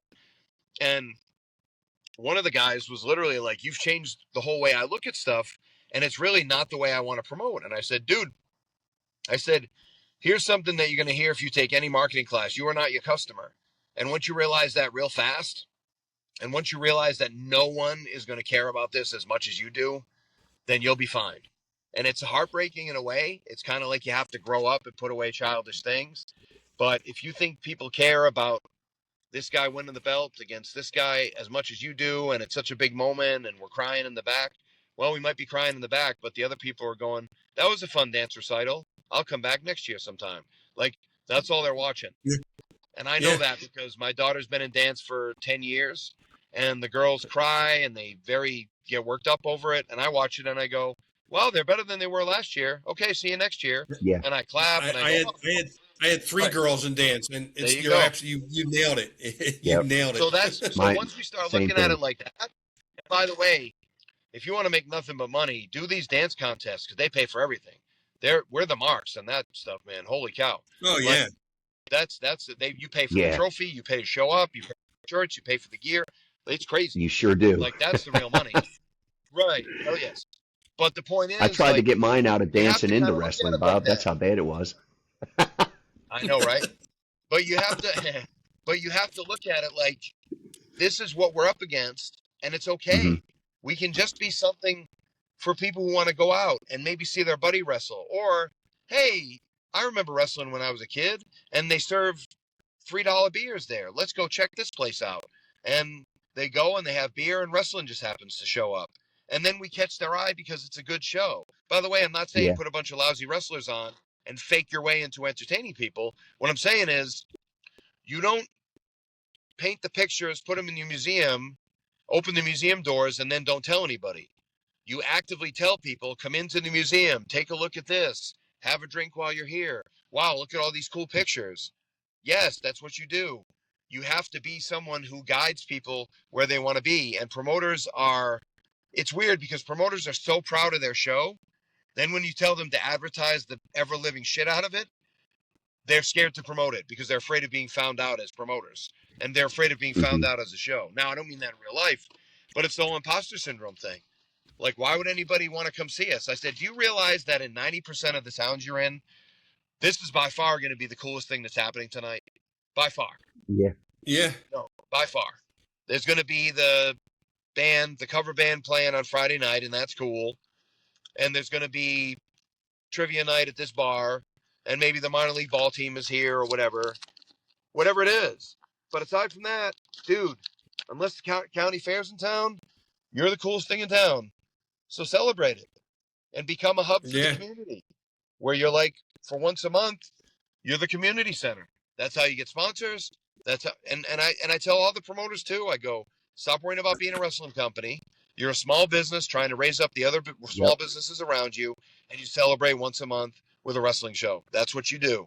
And once you start thinking community, then everybody's on your side because nobody's going to be mad. Because all you have to do is walk in and go, "We're trying to keep people off the streets. We're trying to keep kids off drugs. We're trying to keep families together, and we're trying to have, And what do people say?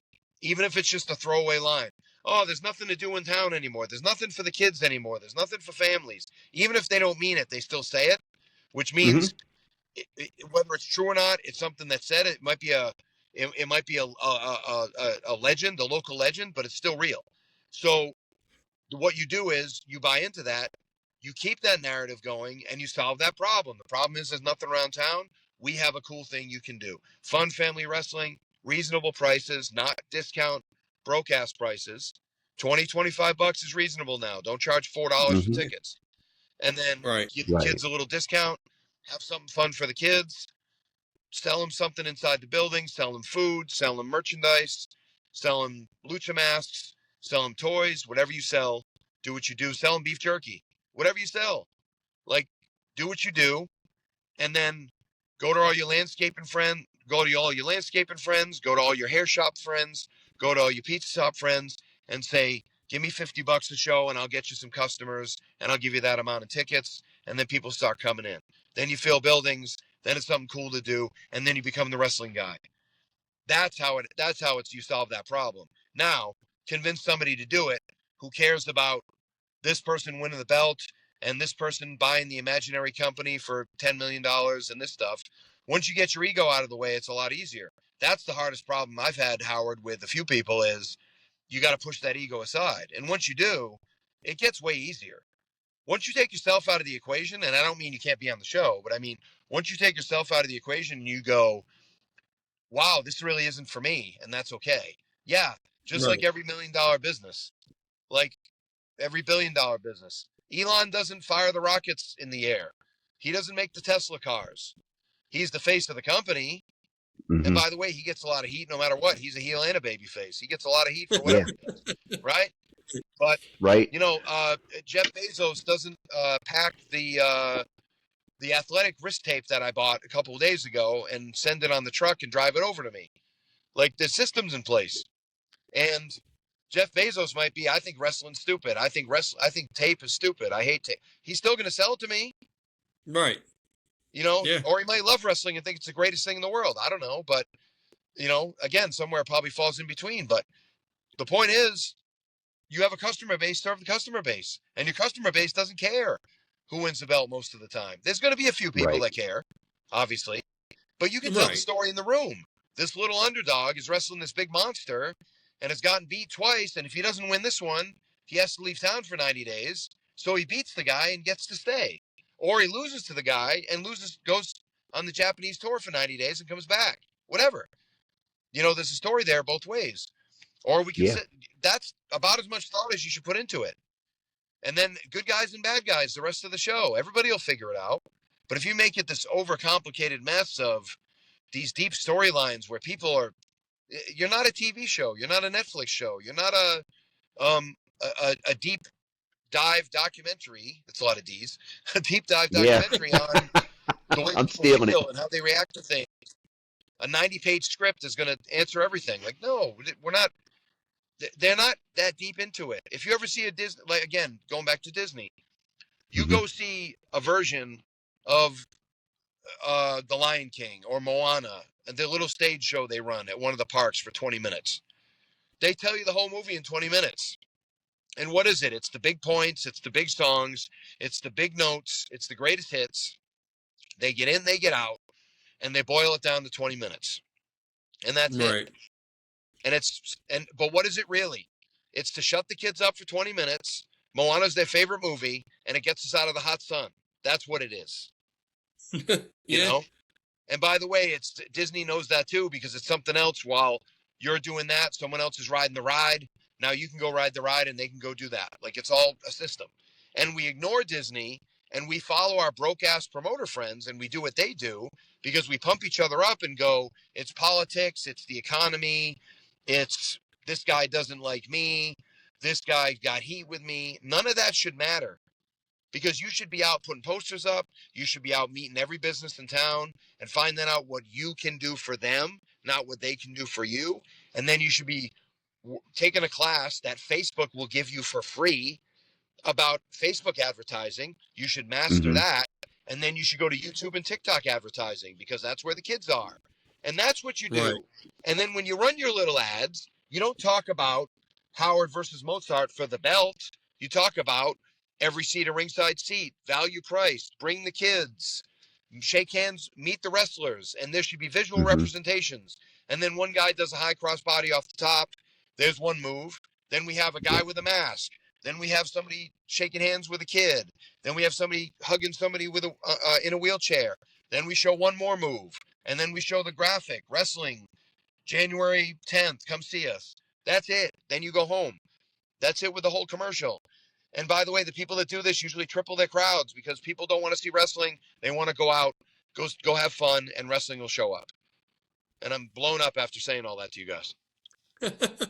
No, I love So when you as, put those as we results up. wrap up, because as we wrap this up a little bit, because our producer's going to start screaming at us because we're almost at our No, time he's limit. not. But Is that wanna We didn't take even you throw to enough your- names to out. your We wrestling. throw some names out, Howard. We didn't. Well, I'm Steve going loves to in it a when he minute, has to but put up I want to take graphics, him back Bob. to his wrestling That's right. days and put his wrestling his pro wrestler hat on, and Mm-hmm. Mozart knows where this is going. I ask every wrestler this question, and it's Okay. kind of a two-part question. But if you could wrestle any wrestler, any era, any promotion, who would it be, and why is it Bobby Eaton? Bobby Eaton, I had the chance to meet and ride with to a show, but I never got a chance to wrestle him. Absolutely, he's awesome. Midnight Express are my favorites. Jim Cornette is legit Yeah. my oldest friend in my Mm-hmm. oldest wrestling friend. I knew him when I was a fan. Yeah. 2 years before I got into wrestling. So yes, Bobby Eaton is a great one. Hogan obviously Yeah. would probably be my second. He'd actually be my first, but I'm playing along with the Bobby Eaton thing. But Bobby's awesome. I got a chance to wrestle Ricky and Robert. I got a chance to wrestle Jake the Snake, Hacksaw Jim Duggan, Tony Atlas, SD Jones, Paul Roma, Chief Jules Strongbow, Chief Jay's partner when they won the tag belts. Warlord, Barbarian, Boogie Woogie Man was a referee in one of my matches. The great Trent Acid, who was one of my favorite matches back in the day. Mine too, I've actually, been blessed, Bob. and I've wrestled a bunch of guys. What's that? Mine too. Good with Trent. What'd you say, Mozart? Yeah, Yeah, mine. he was Yeah. incredible. Yeah, he was. And I've had a chance to wrestle a lot of the people. I've had a chance to wrestle a lot of the people that are on TV now. I mean, Bobby Fish, Kyle O'Reilly, Adam Cole. Mhm. Obviously, Mike Bennett is one of the guys I trained. Matt Taven, Vincent from The Righteous. Ivar from the Vikings.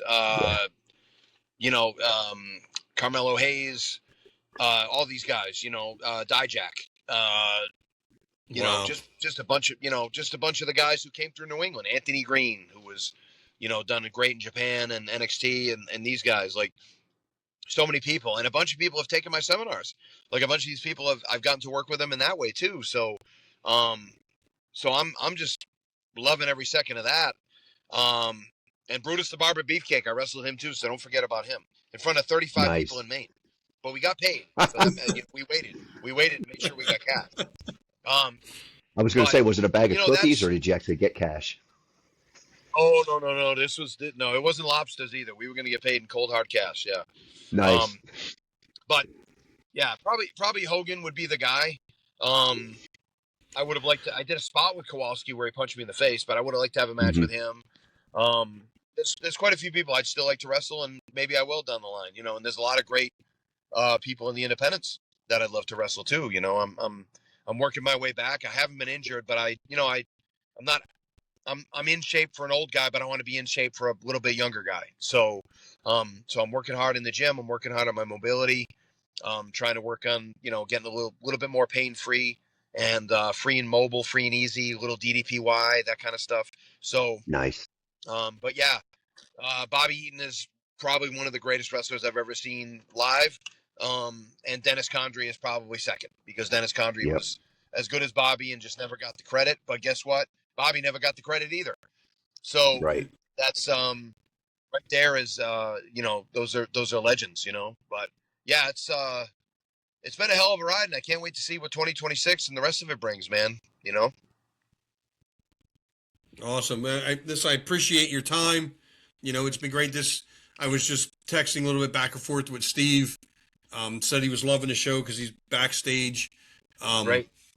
And I appreciate you name dropping all those wrestlers, so we don't have to. So now Steve has to look for graphics. I love For all when you those have guys to that you get named. graphics. I'll hear about this for a week, Bob. Steve, just edit about 90% of them out and make you look like I wrestled like two guys. But I texted him that that this is probably the easiest show that we've ever done.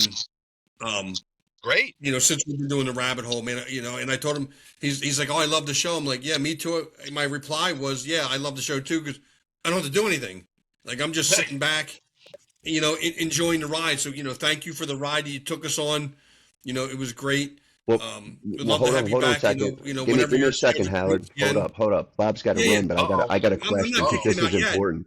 No, this is important because this is one of the reasons when we talk about bringing you on the show. It all leads to this. I want to ask you, Bob, on a serious level, like when you're coaching anybody at any level, I should say young people, but anybody, Right.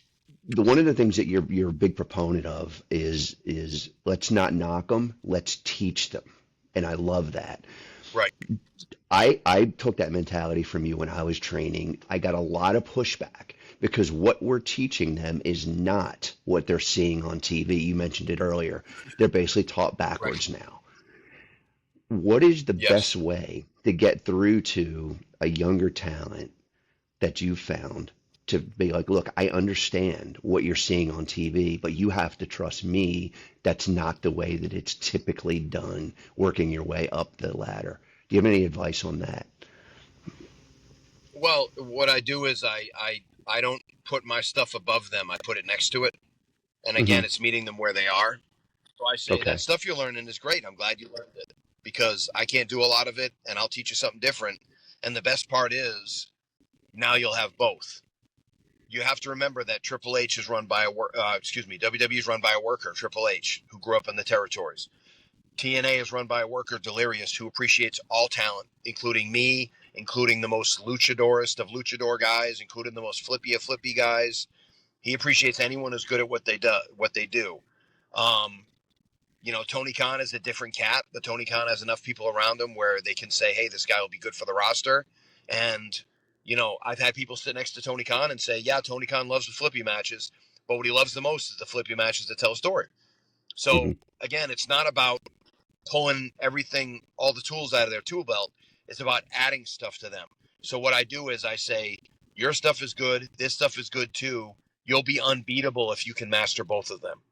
And most of the people that are on TV making the big, huge money can do both of them. AJ Styles, again, does Hmm. half what he used to do and is twice as um, you know, Gunther was never a big move guy. Gunther's the hottest heel in wrestling right now. He's on fire. He's probably going to retire Randy Orton and Brock and all these. Like, it's going to be a thing. Like, follow those guys. And even if you're not going to be those guys, carry yourself like those guys and go, what are they doing?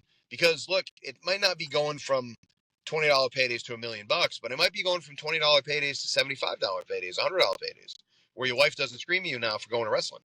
So learn that lesson and you'll be selling more merch. So you might come home with a couple $100 and now it's a second job. So look at it that way.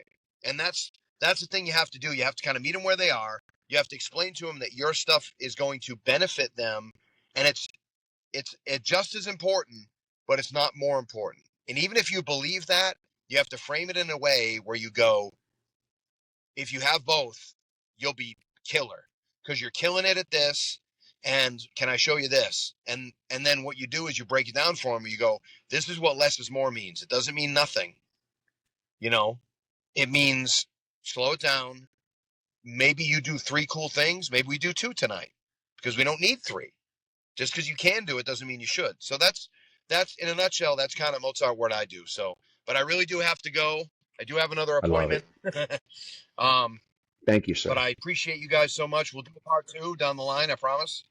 All right. Absolutely. Please, Appreciate it. yeah. All Thank right, you. guys. Yeah, let's Love you keep in touch, guys. Talk Bob. to you soon. Lo- Yeah, man. You Love you got too, it. buddy. Take care, guys. Have a great night. All right. Bye bye. Thank you, sir. Oh, can you hear me, Howard? Wow, like that, like I meant that. So, Like Steve texted me, he's like, "This is a great show." I'm like, "Dude, this is so easy. no, I Like, wanted to I'm not get doing anything." that is a very important piece of I have that's where I fail is I can't connect with the younger people who don't want to hear what we all know is a correct way. I really wanted to, I even was going to call Bob or even ask him that, but I wanted to ask him that on the air. I knew he was good. I knew we were going to get him eventually. I wanted that piece of advice because that's the key to what we talk about every week is why does it look like this now? Why does it look like that? What's going on? How come this? How come that? There's a missing component, and he's part of the solution to bring in Right, tradition and modern stuff together. You know what I mean? And by the way, every single thing that he right. was talking about that he teaches for promoting, guess who did that for 40 years? Jim. Jim Kettner. Exactly how he Yeah, promoted a show.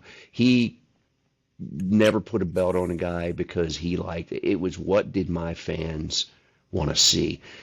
I think you even had the personal conversation with him that even when he started the Super 8 wasn't his favorite show to produce. But he knew as it No, it grew and wasn't. grew and grew, it started to mean something. And Bob touched on it. It basically he was directly responsible for the influences. I knew Doug Gentry and Feinstein when they started Ring of Honor. It was insane. We're pulling guys like AJ and Low-Key and American Dragon, Christopher Daniels. They were all guys that were cutting their teeth on the East Coast, and particularly with Jim. So a lot of the things that Bob was echoing, man, I love that conversation, Howard. Yeah, that was awesome. I'm kind of speechless. Yeah, no, it's and I meant it. Like I hear all of the guys that know Jim, and their sentiments are exactly the same. And I know these guys aren't texting each other, hey, we said this on the pod, so they're genuine you know feelings and tributes to him. But it's funny how it's all the same. What they learned from him, how he treated them. I've yet to hear anybody say that I don't think I got a fair shake from Jim. And I dare say I never will. Um, and then they add their little word. Hey, Jim came to me and said this. And but like 40-50% of the story is the same as we always. And I love hearing it. And then the other 50 is, hey, I had a conversation with Jim. We were either in the locker room, we were getting coffee, something, and he came to me and said blah blah blah blah, and I think that's great because it lets you know why Jim was really the biggest independent promotion when he was running it, why he was the biggest independent promotion there, and why he was at times and to a very high degree feeding the WWE a lot of great talent because he was that good. And, and I'm glad that the promotion is still kind of running with with those values and with that kind of mindset, because that's ultimately what's going to make it successful for years and decades to come, Do you know that I have honestly. the conversation probably, I don't know, maybe 4 or 5 times that my good buddy Ryan Kavanaugh, who owns and runs ECWA now with a really talented group of guys. He has a trusted inner circle that all have the promotion uh, in mind rather than individual. Just like Bob was talking about. They're those guys that are just going to come and work on the weekend, and they love doing it, and they have families and they have jobs. But it, there is a lot of similarity between the two, and there are some major differences between the way that Ryan promotes and the way Jim did, and they appreciate each other. And it's so funny to hear them have a conversation or to talk to them and share different things that I've learned from each of them. Because believe it or not, I've learned a lot of stuff from Ryan. I learn a lot of stuff from Bob. I learn a lot of stuff from you, and sometimes I'll change my viewpoint, even my opinion on a certain wrestler or the way that things are being done.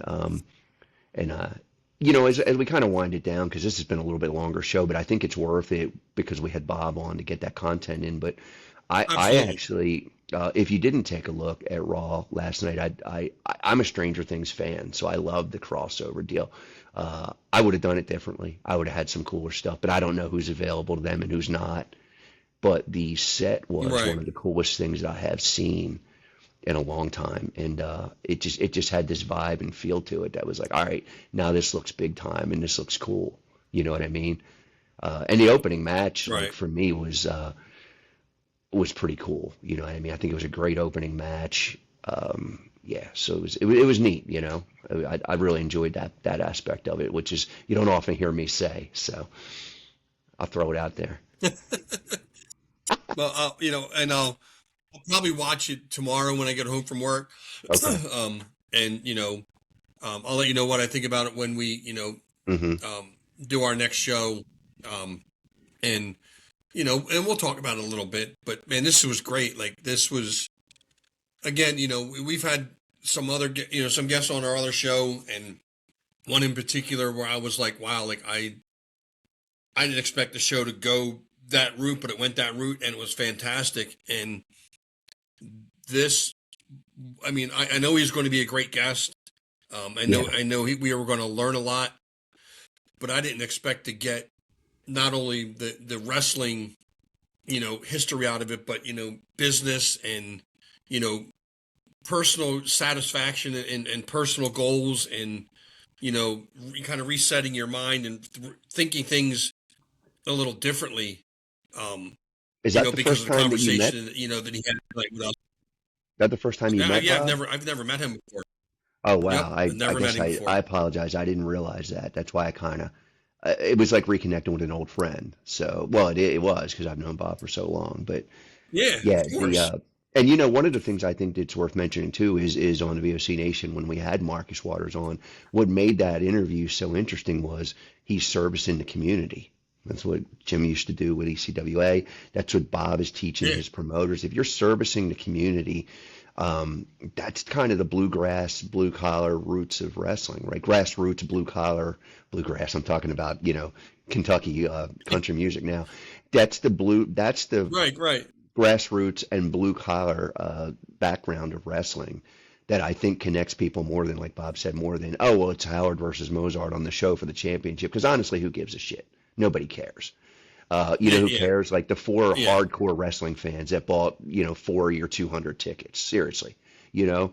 So you got to present them yeah. something. You do. But you think about who the major crowd And I is. love the fact that right, and I love the fact that he said that on a Friday or Saturday night in you know I'll just say Morganville because that's where ECW is Yeah. wrestling out of. On Saturday nights, when ECWA is in town, they're the coolest thing going in Yeah. Morganville. There's not a cooler show. There's not a better band you can go see, or somebody else doing something up the street. They are literally the coolest, hottest thing in town on that night, and it shows that as their crowds begin to grow and swell is probably a better word because Yeah. I've watched the crowds literally explode where they don't know what they're going to do with them. Like they're like where are we going to put all of these people that are coming in and it's literally I know we It's a good say it all the problem to time have. like Bob was saying it's a throwaway line. It's not a throwaway line with ECWA though. It is literally standing room only Yeah. when you get there because they max out every seat they can, you know, rob and steal from. They are, and they're bringing in bleachers, from next door. So they're doing something right. And yeah, I never Yeah. had that thought that yeah that they're the coolest act going right, on that night. And the Super 8, I think it's March 8th. I think it is. I might have the date wrong, but the Super 8 tournament I should in probably for know this. Yeah, ECWA I is don't. in March. It's March. Yeah. 14th, And maybe, I think. It's the it will be the 14th. hottest ticket. It'll be okay. It'll be the Yeah. hottest ticket, on that particular Saturday night when ECW rolls back into town.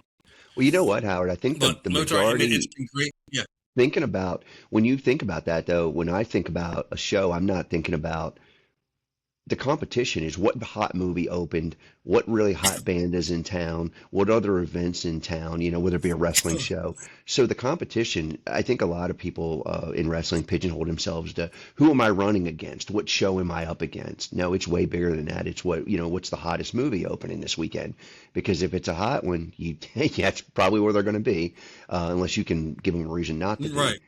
And that's how I look at it now when I think about individually, not like when I'm driving up to work for Ryan, it's, about an hour and a half away. I'm thinking, okay, cool, this is a good week. And he's strategic with dates too, because he's looking at, I mean, there's a lot of things when it comes with dates, but you might expect a dip if you're running in the summertime and the summer blockbuster opens. You know what I mean? So there's a lot to think about that Right. Bob left us with a lot to think about, is what I'm saying.